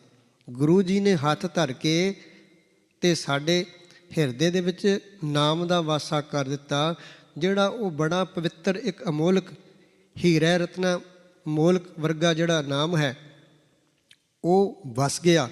ਇਹ ਗੁਰੂ ਦੀ ਜਦੋਂ ਖੁਸ਼ੀ ਹੋਈ, ਸੱਚੇ ਪਾਤਸ਼ਾਹ ਜੀ ਨੇ ਕਿਰਪਾ ਕੀਤੀ। ਜਨਮ ਜਨਮ ਕੇ ਕਿਲ ਬਿਖ ਦੁਖ ਉਤਰੇ, ਗੁਰ ਨਾਮ ਦਿਓ ਰਿਨ ਲਾਥਾ। ਧੰਨ ਗੁਰੂ ਰਾਮਦਾਸ ਮਹਾਰਾਜ ਸੱਚੇ ਪਾਤਸ਼ਾਹ ਜੀ ਕਹਿ ਰਹੇ ਨੇ, ਜਦੋਂ ਪੂਰੇ ਗੁਰੂ ਨੇ ਕਿਰਪਾ ਕੀਤੀ, ਮੱਥੇ ਉੱਤੇ ਹੱਥ ਰੱਖ ਦਿੱਤਾ, ਫਿਰ ਪੂਰੇ ਗੁਰੂ ਨੇ, ਗੁਰੂ ਨਾਨਕ ਸਾਹਿਬ ਮਹਾਰਾਜ ਸੱਚੇ ਪਾਤਸ਼ਾਹ ਨੇ ਸਾਡੇ ਹਿਰਦੇ ਵਿੱਚ ਰਤਨਾ ਵਰਗਾ ਅਮੋਲਕ ਨਾਮ ਦਾ ਵਾਸਾ ਕਰ ਦਿੱਤਾ। ਫਿਰ ਕੀ ਹੋਇਆ ਉਸ ਤੋਂ ਬਾਅਦ? ਜਨਮ ਜਨਮ ਕੇ ਕਿਲ ਬਿਖ ਦੁਖ ਉਤਰੇ, ਗੁਰ ਨਾਮ ਦਿਓ ਰਿਨ ਲਾਥਾ। ਕਹਿੰਦੇ ਜਨਮਾਂ ਜਨਮਾਤਰਾਂ ਦੇ ਜਿਹੜੇ ਕੀਤੇ ਹੋਏ ਜਿਹੜੇ ਪਾਪ ਨੇ, ਜਿਹੜੇ ਸਾਡੇ ਕਰਮ ਕੀਤੇ ਹੋਏ ਨੇ ਨਾ, ਫਿਰ ਗੁਰੂ ਨੇ ਜਦੋਂ ਕਿਰਪਾ ਕਰ ਦਿੱਤੀ, ਹਿਰਦੇ ਵਿੱਚ ਨਾਮ ਵਸ ਗਿਆ ਅਤੇ ਨਾਮ ਟਿਕ ਗਿਆ ਅਤੇ ਨਾਮ ਦਾ ਜਪਣਾ ਕੀਤਾ, ਅਭਿਆਸ ਕੀਤਾ। ਸੱਚੇ ਪਾਤਸ਼ਾਹ ਜੀ ਸਾਨੂੰ ਸਮਝਾਉਂਦੇ ਹਨ, ਜਨਮ ਜਨਮ ਕੇ ਕਿਲ ਬਿਖ ਦੁਖ ਉਤਰੇ। ਜਿਹੜੇ ਜਨਮਾਂ ਜਨਮਾਤਰਾਂ ਦੇ ਜਿਹੜੇ ਸਾਡੇ ਕੀਤੇ ਹੋਏ ਕਰਮ ਨੇ, ਜਿਹੜੇ ਪਾਪ ਨੇ, ਗੁਰੂ ਨੇ ਮੱਥੇ 'ਤੇ ਹੱਥ ਰੱਖ ਕੇ ਅਤੇ ਇਹ ਜਿਹੜੇ ਫਿਰ ਉਸ ਤੋਂ ਬਾਅਦ ਇਹ ਜਿਹੜੇ ਸਾਡੇ ਜਿਹੜੇ ਕਰਮ ਸੀ, ਜਿਹੜੇ ਪਾਪ ਸੀ, ਕਹਿੰਦੇ ਦੁੱਖ ਉਤਰੇ, ਸਾਰੇ ਦੁੱਖ ਉਤਰ ਗਏ। ਗੁਰੂ ਨਾਮ ਦੀ ਉਹਨੂੰ ਰਾਥਾ ਰਿਣ ਦਾਤ ਵੀ ਸਾਰਾ ਕਰਜ਼ਾ ਹੀ ਲਾ ਦਿੱਤਾ। ਇੰਨਾ ਗੁਰੂ ਨੇ ਪ੍ਰਸੰਨ ਹੋ ਕੇ ਗੁਰੂ ਸਾਹਿਬ ਜੀ ਨੇ ਸਾਡੇ ਮੱਥੇ ਉੱਤੇ ਹੱਥ ਰੱਖਿਆ। ਮੇਰੇ ਮਨ ਭਜ ਰਾਮ ਨਾਮ ਸਭ ਅਰਥਾ। ਸਤਿਗੁਰੂ ਸੱਚੇ ਪਾਤਸ਼ਾਹ ਜੀ ਨਾਮ ਦੀ ਹੀ ਗੱਲ ਕਰ ਰਹੇ ਨੇ। ਜੇ ਤੁਸੀਂ ਬਾਣੀ ਪੜ੍ਹਦੇ ਹੋ ਥਾਂ ਥਾਂ ਨਾਮ ਦੀ ਗੱਲ ਆਉਂਦੀ ਹੈ ਵੀ ਨਾਮ ਤੋਂ ਬਿਨਾਂ ਤੇਰਾ ਛੁਟਕਾਰਾ ਨਹੀਂ। ਐਵੇਂ ਨਹੀਂ ਸਤਿਗੁਰੂ ਜੀ ਨੇ ਇਹ ਬਚਨ ਕਹਿ ਦਿੱਤੇ, ਇਹ ਤੈਨੂੰ ਨਾਮ ਜਪਣਾ ਹੀ ਪੈਣਾ। ਮਨੁੱਖਾਂ ਦੇ ਤੈਨੂੰ ਮਿਲੀ ਹੈ ਭਜਨ ਬੰਦਗੀ ਸੇਵਾ ਸਿਮਰਨ ਕਰਨ ਵਾਸਤੇ ਤੈਨੂੰ ਮਿਲੀ ਹੈ। ਭਈ ਪ੍ਰਾਪਤ ਮਨੁੱਖ ਦੇਹੁਰੀਆ, ਗੋਬਿੰਦ ਮਿਲਣ ਕੀ ਇਹ ਤੇਰੀ ਬਰੀਆ। ਇਹ ਤੇਰੀ ਜਿਹੜੀ ਵਾਰੀ ਹੈ ਨਾ, ਪਰਮਾਤਮਾ ਨੇ ਤੈਨੂੰ ਇਹ ਜਿਹੜੀ ਮਨੁੱਖਾ ਦੇਹੀ ਦਿੱਤੀ ਹੈ ਬੜੀ ਅਮੋਲਕ ਹੈ। ਸਾਧ ਸੰਗਤ, ਇਹ ਜਿਹੜੀ ਮਨੁੱਖਾ ਦੇਹੀ, ਜਦੋਂ ਇਹ ਮਨੁੱਖਾ ਦੇਹੀ ਦਾ ਜਿਹੜਾ ਮੌਕਾ ਖੁੰਝ ਗਿਆ ਨਾ, ਕਿਉਂਕਿ ਜੇ ਤੂੰ ਐਵੇਂ ਇਹ ਸਾਰੇ ਜਿਹੜੇ ਸਵਾਸ ਮਿਲੇ ਨੇ ਐਵੇਂ ਗਵਾ ਦਿੱਤੇ, ਜਦੋਂ ਅੰਤ ਸਮਾਂ ਆਏਗਾ ਨਾ ਫਿਰ ਤੂੰ ਬਹੁਤ ਪਛਤਾਏਂਗਾ। ਫਿਰ ਪਤਾ ਨਹੀਂ ਲੱਗਣਾ, ਓਹੋ ਇਹ ਤਾਂ ਜ਼ਿੰਦਗੀ ਸੁਪਨੇ ਵਿੱਚ ਹੀ ਲੰਘ ਗਈ, ਪਤਾ ਹੀ ਨਹੀਂ ਲੱਗਿਆ। ਅਤੇ ਪਤਾ ਉਦੋਂ ਲੱਗਣਾ ਜਦੋਂ ਜਮਾਂ ਨੇ ਤੈਨੂੰ ਡੰਡੇ ਫੜ ਲੈਣਾ, ਤੇਰੇ ਕੇਸ ਪਕੜ ਲੈਣੇ ਨੇ। ਚੱਲ ਬਈ ਹੁਣ ਧਰਮ ਰਾਜੇ ਨੇ ਤੈਨੂੰ ਬੁਲਾਇਆ। ਆਪਾਂ ਪੜ੍ਹਦੇ ਹਾਂ ਨਾ ਸ਼ਲੋਕ ਦੇ ਵਿੱਚ, ਸ਼ਲੋਕ ਪਵਨ ਗੁਰੂ ਪਾਣੀ ਪਿਤਾ ਮਾਤਾ ਧਰਤ ਮਹੱਤ, ਦਿਵਸ ਰਾਤ ਦੋਇ ਦਾਈ ਦਾਇਆ ਖੇਲੈ ਸਗਲ ਜੱਤ, ਚੰਗਿਆਈਆਂ ਬੁਰਾਈਆਂ ਵਾਚੈ ਧਰਮ ਹਦੂਰ। ਸਾਡੀਆਂ ਜਿਹੜੀਆਂ ਚੰਗੇ ਕਰਮ ਮਾੜੇ ਕੰਮ, ਚੰਗਿਆਈਆਂ ਬੁਰਾਈਆਂ, ਇਹ ਧਰਮ ਰਾਜ ਫਿਰ ਵਾਚਦਾ ਵੀ ਇਹਦੇ ਕਰਮ ਕਿੰਨੇ ਚੰਗੇ ਕੀਤੇ ਨੇ ਅਤੇ ਕੀ ਕੀ ਇਹਨੇ ਕੀਤਾ। ਕਿ ਨੇੜਾ ਕਿ ਦੂਰ, ਜਿਹੜੇ ਚੰਗੇ ਕਰਮ ਕਰਕੇ ਕਈ ਜਿਨ੍ਹਾਂ 'ਤੇ ਗੁਰੂ ਦੀ ਕਿਰਪਾ, ਜਿਹੜੇ ਗੁਰੂ ਦੀ ਬਖਸ਼ਿਸ਼ ਦਾ ਦੁਬਾਰਾ ਨਾਮ ਜਪ ਲੈਂਦੇ ਨੇ, ਚੰਗੇ ਕਰਮ ਕਰ ਲੈਂਦੇ ਨੇ, ਉਹ ਵਾਹਿਗੁਰੂ ਦੇ ਨੇੜੇ ਹੋ ਜਾਂਦੇ ਨੇ। ਅਤੇ ਜਿਹੜੇ ਫਿਰ ਜਿਨ੍ਹਾਂ ਨੇ ਨਾਮ ਨਹੀਂ ਜਪਿਆ, ਮਾੜੇ ਕਰਮ, ਉਹ ਫਿਰ ਪਰਮੇਸ਼ਰ ਤੋਂ ਦੂਰ ਹੋ ਜਾਂਦੇ ਨੇ। ਸੱਚੇ ਪਾਤਸ਼ਾਹ ਜੀ ਕਹਿ ਰਹੇ ਨੇ, ਇਹ ਮੇਰੇ ਮਨ ਭਜ ਰਾਮ ਨਾਮ। ਉਸ ਵਾਹਿਗੁਰੂ ਪਰਮਾਤਮਾ ਦਾ ਕਹਿੰਦੇ ਮੇਰੀ ਜਿੰਦੜੀਏ ਤੂੰ ਨਾਮ ਸਿਮਰਨ ਕਰ, ਅਭਿਆਸ ਕਰ, ਨਾ ਰਾਮ ਨਾਮ ਸਭ ਅਰਥਾ। ਤੇਰੇ ਸਾਰੇ ਕਾਰਜ ਪੂਰੇ ਹੋ ਜਾਣਗੇ, ਸਾਰਾ ਕੁਝ ਤੈਨੂੰ ਪ੍ਰਾਪਤ ਹੋ ਜਾਏਗਾ। ਮੇਰਿਆ ਮਨਾ ਤੂੰ ਵਾਹਿਗੁਰੂ ਦੀ ਬੰਦਗੀ ਕਰ, ਗੁਰਪੂਰੈ ਹਰ ਨਾਮ ਦਿਨ ਡਾਇਆ, ਬਿਨ ਨਾਵੈ ਜੀਵਨ ਬਿਰਥਾ। ਧੰਨ ਗੁਰੂ ਰਾਮਦਾਸ ਮਹਾਰਾਜ ਸੱਚੇ ਪਾਤਸ਼ਾਹ ਜੀ ਕਹਿ ਰਹੇ ਨੇ, ਗੁਰਪੂਰੈ ਹਰ ਨਾਮ ਦ੍ਰਿੜਾਇਆ। ਪੂਰਿਆਂ ਗੁਰਾਂ ਨੇ, ਗੁਰੂ ਨਾਨਕ ਸਾਹਿਬ ਮਹਾਰਾਜ, ਗੁਰੂ ਅਮਰਦਾਸ, ਗੁਰੂ ਅੰਗਦ ਸਾਹਿਬ ਮਹਾਰਾਜ ਸੱਚੇ ਪਾਤਸ਼ਾਹ ਨੇ ਸਾਡੇ ਹਿਰਦੇ ਵਿੱਚ ਸਾਨੂੰ ਇਹ ਜਿਹੜਾ ਨਾਮ ਪੱਕਾ ਕਰ ਦਿੱਤਾ। ਅਤੇ ਨਾਮ ਜਿਹੜਾ ਉਹ ਟਿਕ ਗਿਆ ਸਾਡੇ ਹਿਰਦੇ ਦੇ ਵਿੱਚ। ਫਿਰ ਮਹਾਰਾਜ ਸੱਚੇ ਪਾਤਸ਼ਾਹ ਜੀ ਕਹਿ ਰਹੇ ਨੇ, ਬਿਨ ਨਾਵੈ ਜੀਵਨ ਬਿਰਥਾ। ਇਹ ਪ੍ਰਾਣੀ, ਇਹ ਜੀਵ ਨਾਮ ਤੋਂ ਬਿਨਾਂ ਜਿਹੜਾ ਜੀਵਨ ਸਾਰਾ ਬਿਰਥਾ ਹੈ। ਤੂੰ ਖਾਲੀ ਜਾਏਗਾ। ਫਿਰ ਜਦੋਂ ਜਾਏਗਾ, ਜੇ ਤੂੰ ਨਾਮ ਨਹੀਂ ਨਾ ਜਪਿਆ, ਇਸ ਸੰਸਾਰ ਤੋਂ ਤੂੰ ਖਾਲੀ ਜਾਏਗਾ, ਲਾਹਾ ਨਹੀਂ ਲਏਗਾ। ਜੇ ਲਾਹਾ ਤਾਂ ਹੀ ਮਿਲੇਗਾ, ਹਰ ਰਾਮ ਨਾਮ ਜਪ ਲਾਹਾ, ਗਤ ਪਾਵੈ ਸੁਖ ਸਹਿਜ ਆਨੰਦਾ, ਕਾਟੇ ਜਮ ਕੇ ਫਾਹਾ। ਜਿਹੜੇ ਸਾਡੇ ਜਮਾ ਮਰਨ ਦਾ ਸਾਨੂੰ ਜਿਹੜਾ ਡਰ ਹੈ ਨਾ, ਉਹ ਜਮਾ ਦਾ ਜਿਹੜਾ ਡਰ ਉਹ ਕੱਟਿਆ ਜਾਵੇਗਾ ਜੇ ਤੂੰ ਰਾਮ ਦਾ ਨਾਮ ਦਾ ਲਾਹਾ ਲਏਗਾ ਨਾ, ਨਾਮ ਜਪੇਗਾ। ਅਤੇ ਸੱਚੇ ਪਾਤਸ਼ਾਹ ਜੀ ਕਹਿ ਰਹੇ ਨੇ, ਪੂਰੇ ਗੁਰੂ ਨੇ ਸਾਡੇ ਹਿਰਦੇ ਵਿੱਚ ਨਾਮ ਦ੍ਰਿੜ ਕਰ ਦਿੱਤਾ ਹੈ, ਪੱਕਾ ਕਰ ਦਿੱਤਾ ਹੈ। ਬਿਨ ਨਾਮ ਹੈ ਜੀਵਨ ਬਿਰਥਾ। ਨਾਮ ਤੋਂ ਬਿਨਾਂ ਤੇਰਾ ਜਿਹੜਾ ਇਹ ਜੀਵਨ ਬਿਰਥਾ ਜਾਵੇਗਾ। ਪ੍ਰਾਣੀ ਨਾਮ ਜਪ ਲੈ, ਬਿਨ ਗੁਰ ਮੂੜ ਭਏ ਹੈ ਮਨ ਮੁਖ, ਤੇ ਮੋਹ ਮਾਇਆ ਨਿਤ ਫਾਥਾ। ਸਤਿਗੁਰੂ ਸੱਚੇ ਪਾਤਸ਼ਾਹ ਜੀ ਕਹਿ ਰਹੇ ਨੇ, ਜਿਹੜੇ ਮਨੁੱਖ ਆਪਣੇ ਮਨ ਦੇ ਪਿੱਛੇ ਹੀ ਤੁਰਦੇ ਰਹਿੰਦੇ ਨੇ, ਉਹ ਗੁਰੂ ਦੀ ਸ਼ਰਨ ਤੋਂ ਬਿਨਾਂ ਮੂਰਖ ਹੋਏ ਰਹਿੰਦੇ ਨੇ। ਉਹ ਸਦਾ ਸੱਚੇ ਪਾਤਸ਼ਾਹ ਜੀ ਕਹਿ ਰਹੇ, ਜਿਹੜੇ ਬੰਦੇ ਆਪਣੇ ਮਨ ਦੀ ਹੀ ਮੰਨਦੇ ਨੇ, ਜੋ ਮਨ ਕਹਿੰਦਾ ਉਹੀ ਮੈਂ ਕਰਨਾ, ਮਨ ਦੇ ਮਗਰ ਹੀ ਚੱਲਦੇ ਨੇ। ਮਨ ਤਾਂ ਹੁਣ ਜਿਹੜਾ ਬੜਾ ਸ਼ੈਤਾਨ ਹੈ, ਮਨ ਤਾਂ ਹੁਣ ਬਹੁਤ ਕੁਝ ਕਹਿੰਦਾ ਹੈ। ਮਨ ਦੇ ਮਗਰ ਜੇ ਆਪਾਂ ਤੁਰਾਂਗੇ ਅਤੇ ਮਨ 'ਤੇ ਫਿਰ ਸਾਨੂੰ ਜੁੱਤੀਆਂ ਵੀ ਪਵਾਏਗਾ ਜੇ ਤੂੰ ਮਾੜੇ ਕਰਮ ਕਰੇਗਾ। ਮਨ ਬਹੁਤ ਕੁਛ ਕਹਿੰਦਾ ਹੈ, ਪਰ ਮਨ ਦੀ ਨਹੀਂ ਮੰਨਣੀ। ਜੋ ਗੁਰੂ ਦੀ ਮੱਤ ਹੈ ਉਹਨੂੰ ਧਾਰਨ ਕਰਨਾ। ਕਹਿੰਦੇ ਉਹ ਜਿਹੜੇ ਮਨ ਦੀ ਮੰਨਦੇ ਨੇ ਸ਼ਰਨ ਤੋਂ ਬਿਨਾਂ, ਗੁਰੂ ਦੀ ਸ਼ਰਨ ਤੋਂ ਬਿਨਾਂ, ਉਹ ਮੂਰਖ ਹੀ ਰਹਿੰਦੇ ਨੇ। ਅਤੇ ਮੋਹ ਮਾਇਆ ਨਿਤ ਫਾਤਾ, ਉਹ ਸਦਾ ਮਾਇਆ ਦੇ ਮੋਹ ਦੇ ਵਿੱਚ ਫਸੇ ਰਹਿੰਦੇ ਨੇ। ਮਨਮੁੱਖਾਂ ਦੀ ਇਹੀ ਨਿਸ਼ਾਨੀ ਹੈ ਨਾ, ਉਹ ਮਾਇਆ ਦੇ ਵਿੱਚ ਅਤੇ ਮੋਹ ਦੇ ਵਿੱਚ ਫਸੇ ਰਹਿੰਦੇ ਨੇ। ਅਤੇ ਜਿਹੜੇ ਗੁਰਮੁਖ ਜਨ ਹਨ ਉਹ ਗੁਰੂ ਦੀ ਸ਼ਰਨ ਦੇ ਵਿੱਚ ਰਹਿ ਕੇ ਗੁਰੂ ਦੇ ਹੁਕਮ ਨੂੰ ਮੰਨ ਕੇ ਗੁਰੂ ਦੇ ਭਾਣੇ ਨੂੰ ਮੰਨਦੇ ਹਨ ਅਤੇ ਉਹ ਸੇਵਾ ਸਿਮਰਨ ਕਰਦੇ ਹਨ। ਉਹਨਾਂ 'ਤੇ ਗੁਰੂ ਦੀ ਕਿਰਪਾ ਹੁੰਦੀ ਹੈ। ਇਹ ਆਪਣੇ 'ਤੇ ਬੜੀ ਗੁਰੂ ਦੀ ਕਿਰਪਾ ਹੈ। ਜਿਨ੍ਹਾਂ ਨੂੰ ਅੰਮ੍ਰਿਤ ਵੇਲਾ ਗੁਰੂ ਦੀ ਹਜ਼ੂਰੀ ਵਿੱਚ ਬੈਠ ਕੇ, ਜਿਵੇਂ ਹੁਣ ਗੁਰਸਿੱਖ ਬੈਠੇ ਹੋ ਤੁਸੀਂ, ਕਿਉਂਕਿ ਹੁਣ ਭਾਗਾਂ ਵਾਲਿਆਂ ਨੂੰ ਸੰਗਤ ਦੀ ਪ੍ਰਾਪਤੀ ਹੁੰਦੀ ਹੈ ਨਾ। ਹੁਣ ਕਿੰਨੀ ਇੱਥੇ ਜਨਤਾ ਵਾ, ਪਰ ਵਿਰਲਿਆਂ ਨੂੰ ਅੰਮ੍ਰਿਤ ਵੇਲਾ ਮਿਲਦਾ ਨਾ, ਸਾਰਿਆਂ ਨੂੰ ਨਹੀਂ ਮਿਲਦਾ। ਇਹ ਵੱਡਿਆਂ ਭਾਗਾਂ ਦੀ ਨਿਸ਼ਾਨੀ ਹੈ। ਸੱਚੇ ਪਾਤਸ਼ਾਹ ਜੀ ਅੱਗੇ ਫਰਮਾਉਂਦੇ ਹਨ, ਤਿਨ ਸਾਧੂ ਚਰਨ ਨ ਸੇਵੇ ਕਬਹੂ, ਤਿਨ ਸਭ ਜਨਮ ਅਕਾਥਾ।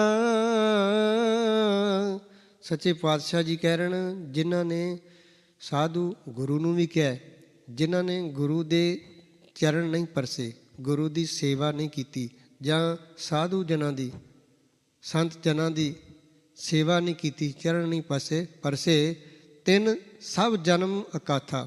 ਉਹਨਾਂ ਦਾ ਜਿਹੜਾ ਜਨਮ ਹੈ ਨਾ ਉਹ ਸਾਰਾ ਬਿਰਥਾ ਹੀ ਹੈ। ਜਿਹੜੇ ਕਦੀ ਸਤ ਸੰਗਤ ਨਹੀਂ ਜਿਨ੍ਹਾਂ ਨੇ ਕੀਤੀ, ਜਿਨ੍ਹਾਂ ਨੇ ਗੁਰਸਿੱਖਾਂ ਦੀ ਸੇਵਾ ਨਹੀਂ ਕੀਤੀ, ਗੁਰੂ ਦੀ ਚਰਨ ਦੇ ਵਿੱਚ ਸ਼ਰਨ ਦੇ ਵਿੱਚ ਨਹੀਂ ਆਏ, ਅਤੇ ਉਹਨਾਂ ਦਾ ਜਿਹੜਾ ਉਹ ਜਨਮ ਬਿਰਥਾ ਹੀ ਚਲੇ ਗਿਆ। ਉਹ ਸਾਰਾ ਕੁਛ ਉਹਨਾਂ ਦਾ ਵਿਅਰਥ ਹੀ ਹੈ।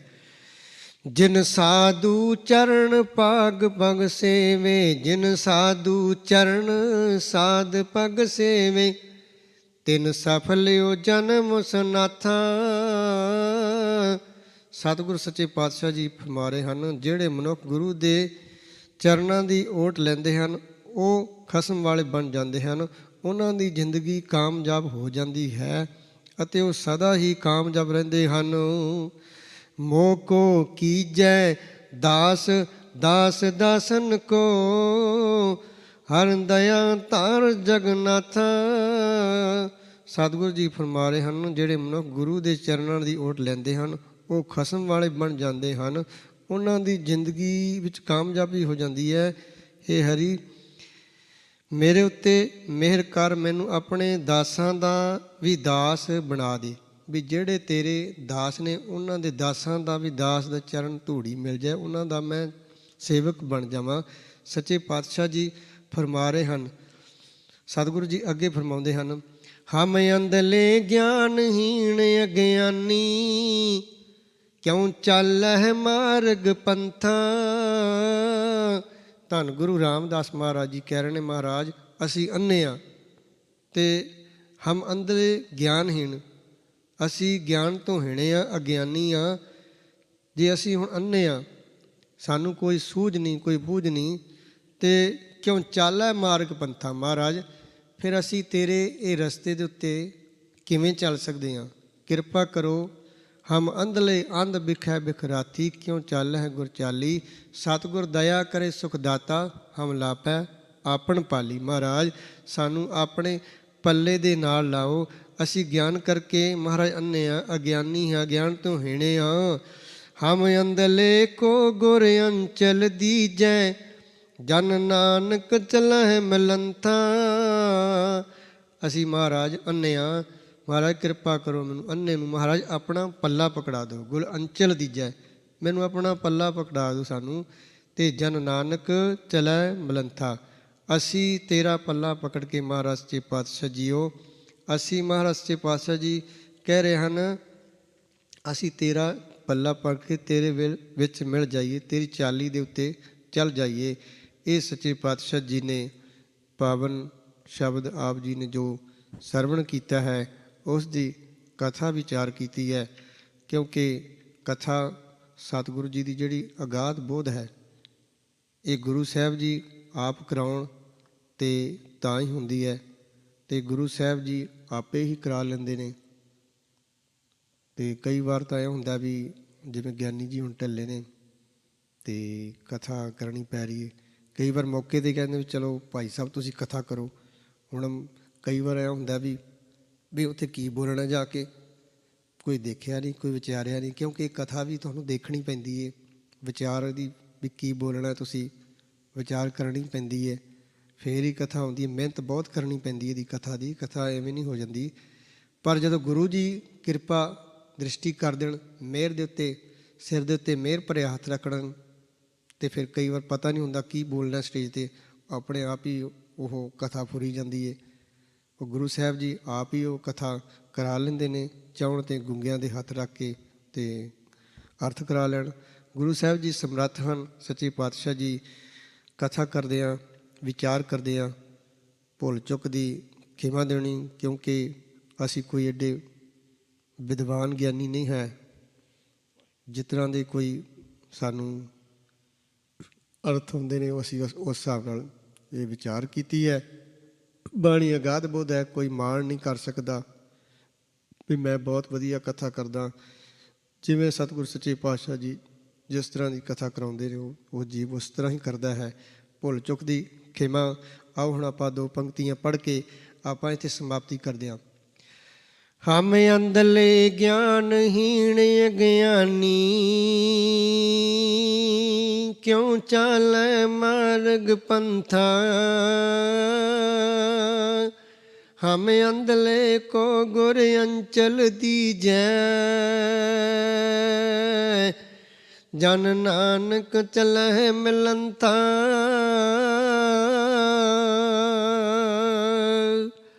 ਵਾਹਿਗੁਰੂ ਜੀ ਕਾ ਖਾਲਸਾ, ਵਾਹਿਗੁਰੂ ਜੀ ਕੀ ਫਤਿਹ। ਰਾਮਕਲੀ ਮਹੱਲਾ ਤੀਜਾ। ਆਨੰਦ ਏਕ ਓਂਕਾਰ ਸਤਿਗੁਰੂ ਪ੍ਰਸਾਦਿ। ਆਨੰਦ ਪਹਿਆ ਮੇਰੀ ਮਾਏ, ਸਤਿਗੁਰੂ ਮੈਂ ਪਾਇਆ, ਸਤਿਗੁਰ ਤਾਂ ਪਾਇਆ। ਸਹਿ ਸੇਤੀ ਮਨ ਵਜੀਆਂ ਵਾਧਾਈਆਂ, ਰਾਗ ਰਤਨ ਪਰਵਾਰ ਪਰੀਆਂ। ਸ਼ਬਦ ਗਾਵਣੇ ਆਈਆਂ, ਸ਼ਬਦੋ ਤਾਂ ਗਾਵੋ ਹਰੀ ਕੇਰਾ। ਮਨ ਜਿਨੀ ਵਸਾਇਆ, ਕਹਿ ਨਾਨਕ ਆਨੰਦ ਹੋਆ, ਸਤਿਗੁਰੂ ਮੈਂ ਪਾਇਆ। ਇਹ ਮਨ ਮੇਰਿਆ ਤੂੰ ਸਦਾ ਰੋ, ਹਰ ਨਾਲੇ ਹਰ ਨਾਰ ਰਹੋ। ਤੂੰ ਮਨ ਮੇਰੇ ਦੁੱਖ ਸਭ ਸਾਰਣਾ, ਅੰਗੀਕਾਰ ਉਹ ਕਰੇ ਤੇਰਾ। ਕਾਰ ਸਭ ਸਵਾਰਣਾ, ਸਭਨਾ ਗੱਲਾਂ ਸਮਰੱਥ ਸੁਆਮੀ। ਸੋ ਕਿਉ ਮਨ ਵਸਾਰੇ, ਕਹਿ ਨਾਨਕ ਮਨ ਮੇਰੇ ਸਦਾ ਰੋ, ਹਰ ਨਾਲੇ। ਸਾਚੇ ਸਾਹਿਬਾ ਕਿਆ ਨਾਹੀਂ ਘਰ ਤੇਰਾ। ਇਹ ਘਰ ਤਾਂ ਤੇਰਾ ਸਭ ਕੁਛ ਹੈ, ਜਿਸ ਦੇਹ ਸੋ ਪਾਵੇ। ਸਦਾ ਸਿਫਤ ਸਲਾਹ ਤੇਰੀ, ਨਾਮ ਮਨ ਵਸਾਵੇ। ਨਾਮ ਜਿਨ ਕੈ ਮਨ ਵਸਿਆ, ਵਾਜੇ ਸ਼ਬਦ ਕਨੇਰੇ। ਕਹਿ ਨਾਨਕ ਸੱਚੇ ਸਾਹਿਬ ਕਿਆ ਨਾਹੀਂ ਘਰ ਤੇਰਾ। ਸਾਚਾ ਨਾਮ ਮੇਰਾ ਆਧਾਰੂ, ਸਤਿਨਾਮ ਆਧਾਰ ਮੇਰਾ। ਜਿਨ ਭੁੱਖਾਂ ਸਭ ਗਵਾਈਆਂ, ਕਰ ਸ਼ਾਂਤ ਸੁਖ ਮਨ ਆਇਆ ਵਸਿਆ। ਜਿਨ ਇੱਛਾ ਸਭ ਪੁਜਾਈਆਂ, ਸਦਾ ਕੁਰਬਾਨ ਕੀਤਾ ਗੁਰੂ ਵਿਟਾ ਹੋ। ਜਿਸ ਦੀਆਂ ਇਹ ਵਡਿਆਈਆਂ, ਕਹਿ ਨਾਨਕ ਸੁਣੋ ਸੰਤੋ। ਸ਼ਬਦ ਧਰੋ ਪਿਆਰੂ, ਸਾਚਾ ਨਾਮ ਮੇਰਾ ਆਧਾਰੂ। ਵਾਜੇ 5 ਸ਼ਬਦ ਘਰ ਸੁਭਾਗੈ, ਘਰ ਸੁਭਾਗੈ ਸ਼ਬਦ ਵਾਜੇ। ਕਲਾ ਜਿਤ ਕਰ ਧਾਰੀਆ, 5 ਦੋ ਤਦ ਵਸ ਕੀਤੇ। ਕਾਲ ਕੰਟਕ ਮਾਰਿਆ, ਧੁਰ ਕਰਨ ਪਾਇਆ। ਤੁਜਨ ਕੋ ਸੇ ਨਾਮ ਹਰਿ ਕੈ ਲਾਗੇ। ਕਹਿ ਨਾਨਕ ਤੈ ਸੁਖ ਹੋਵਾ, ਤਿਤ ਹਰਿ ਆਨੰਦ ਵਾਜੇ। ਅਨੰਦ ਸਨੋ ਵਡ ਭਾਗੀਓ, ਸਗਲ ਮਨੋਹਰਤ ਪੂਰੇ। ਪਾਰ ਬ੍ਰਹਮ ਪ੍ਰਭ ਪਾਇਆ, ਉਤਰੇ ਸਗਲ ਵਸੂਰੇ। ਦੁਖ ਰੋਗ ਸੰਤਾਪ ਉਤਰੇ, ਸੁਣੀ ਸੱਚੀ ਬਾਣੀ। ਸੰਤ ਸਾਜਨ ਪੈ ਸਰਸੇ, ਪੂਰੇ ਗੁਰ ਤੇ ਜਾਣੀ।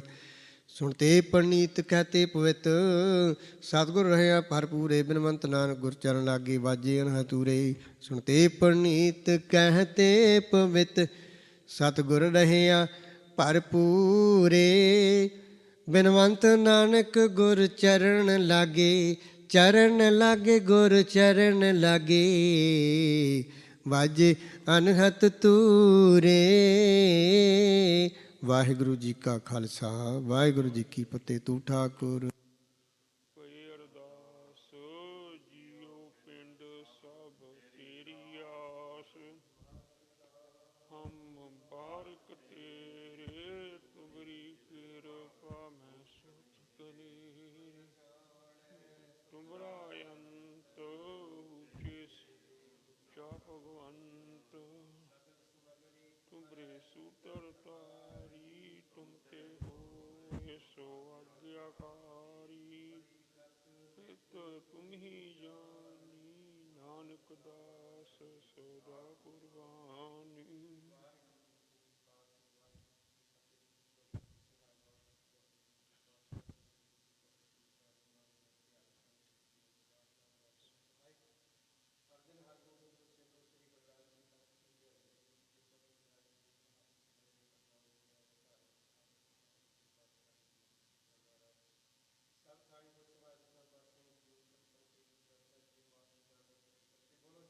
ਵਾਹਿਗੁਰੂ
ਖਾਲਸਾ ਵਾਹਿਗੁਰੂ ਜੀ ਕੀ ਫਤਿਹ।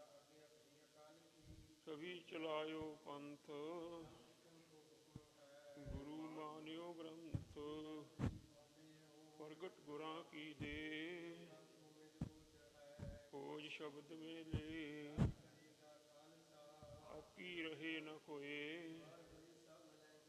ਬਚੇ ਸ਼ਰਨ ਜੋ ਹੋਏ, ਚੜੇ ਸੋਤਰੇ ਪਾਰ ਵਾਹਿਗੁਰੂ ਪਾਰ ਉਤਾਰਨਹਾਰ, ਕਲਗੀ ਸੋ ਹੈ ਸੀਸ ਗੁਰ ਕਲਗੀ ਤਾਰ ਜਗਦੀਸ਼।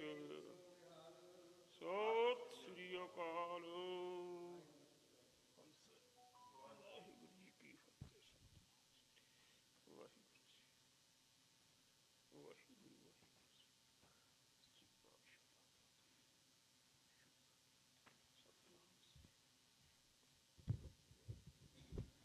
ਵਾਹਿਗੁਰੂ ਜੀ। ਹੋਵੈ ਸਿਫਤ ਖਸਮ ਦੀ, ਨੂਰ ਅਰਸੋਂ ਕੁਰਸੋਂ ਝਟੀਐ, ਤੁਧ ਡਿਠੇ ਸੱਚੇ ਪਾਤਸ਼ਾਹ, ਬਲ ਜਨਮ ਜਨਮ ਦੀ ਕੱਟੀਐ, ਸੱਜਣ ਸੱਚਾ ਪਾਤਸ਼ਾਹ, ਸਿਰ ਸ਼ਾਹਾਂ ਦਾ ਸ਼ਾਹ, ਜਿਸ ਪਾਸ ਬੈਠਿਆ ਸੋਹੀਐ, ਸਭਨਾਂ ਦਾ ਵਿਸਾਹੂ। ਵਾਹਿਗੁਰੂ ਜੀ। ਸੋਹੀ ਮਹੱਲਾ ਪੰਜਵਾ। ਦਰਸ਼ਨ ਦੇਖ ਜੀਵਾ ਗੁਰ ਤੇਰਾ, ਪੂਰਨ ਕਰਮ ਹੋਏ ਪ੍ਰਭ ਮੇਰਾ। ਦਰਸ਼ਨ ਦੇਖ ਜੀਵਾ ਗੁਰ ਤੇਰਾ, ਪੂਰਨ ਕਰਮ ਹੋਏ ਪ੍ਰਭ ਮੇਰਾ। ਇਹ ਬੇਨੰਤੀ ਸੁਣ ਪ੍ਰਭ ਮੇਰੇ, ਦੇਹ ਨਾਮ ਕਰ ਆਪਣੇ ਚਿਹਰੇ ਰਹਾਉ। ਆਪਣੀ ਸ਼ਰਨ ਰਾਖ ਪ੍ਰਭ ਦਾਤੇ, ਗੁਰ ਪ੍ਰਸਾਦ ਕਿਨ ਵਿਰਲੈ ਜਾਤੇ। ਸੁਨਹੁ ਬਿਨਉ ਪ੍ਰਭ ਮੇਰੇ ਮੀਠਾ, ਚਰਨ ਕਮਲ ਵਸਹਿ ਮੇਰਾ ਚੀਤਾ। ਨਾਨਕ ਏਕ ਕਰੈ ਅਰਦਾਸ, ਵਿਸਰ ਨਾਹੀ ਪੂਰਨ ਗੁਣ ਤਾਸ। ਨਾਨਕ ਏਕ ਕਰੈ ਅਰਦਾਸ, ਵਿਸਰ ਨਾਹੀ ਪੂਰਨ ਗੁਣ ਤਾਸ। ਵਾਹਿਗੁਰੂ ਜੀ ਕਾ ਖਾਲਸਾ, ਵਾਹਿਗੁਰੂ ਜੀ ਕੀ ਫਤਿਹ। ਸਤਿਨਾਮ ਵਾਹਿਗੁਰੂ, ਸਤਿਨਾਮ ਵਾਹਿਗੁਰੂ, ਸਤਿਨਾਮ ਵਾਹਿਗੁਰੂ, ਸਤਿਨਾਮ ਵਾਹਿਗੁਰੂ, ਸਤਿਨਾਮ ਵਾਹਿਗੁਰੂ, ਸਤਿਨਾਮ ਵਾਹਿਗੁਰੂ, ਸਤਿਨਾਮ ਵਾਹਿਗੁਰੂ, ਸਤਿਨਾਮ ਵਾਹਿਗੁਰੂ, ਸਤਿਨਾਮ ਵਾਹਿਗੁਰੂ, ਸਤਿਨਾਮ ਵਾਹਿਗੁਰੂ, ਸਤਿਨਾਮ ਵਾਹਿਗੁਰੂ, ਸਤਿਨਾਮ ਵਾਹਿਗੁਰੂ, ਸਤਿਨਾਮ ਵਾਹਿਗੁਰੂ। ਵਾਹਿਗੁਰੂ ਜੀ ਕਾ ਖਾਲਸਾ, ਵਾਹਿਗੁਰੂ ਜੀ ਕੀ ਫਤਿਹ।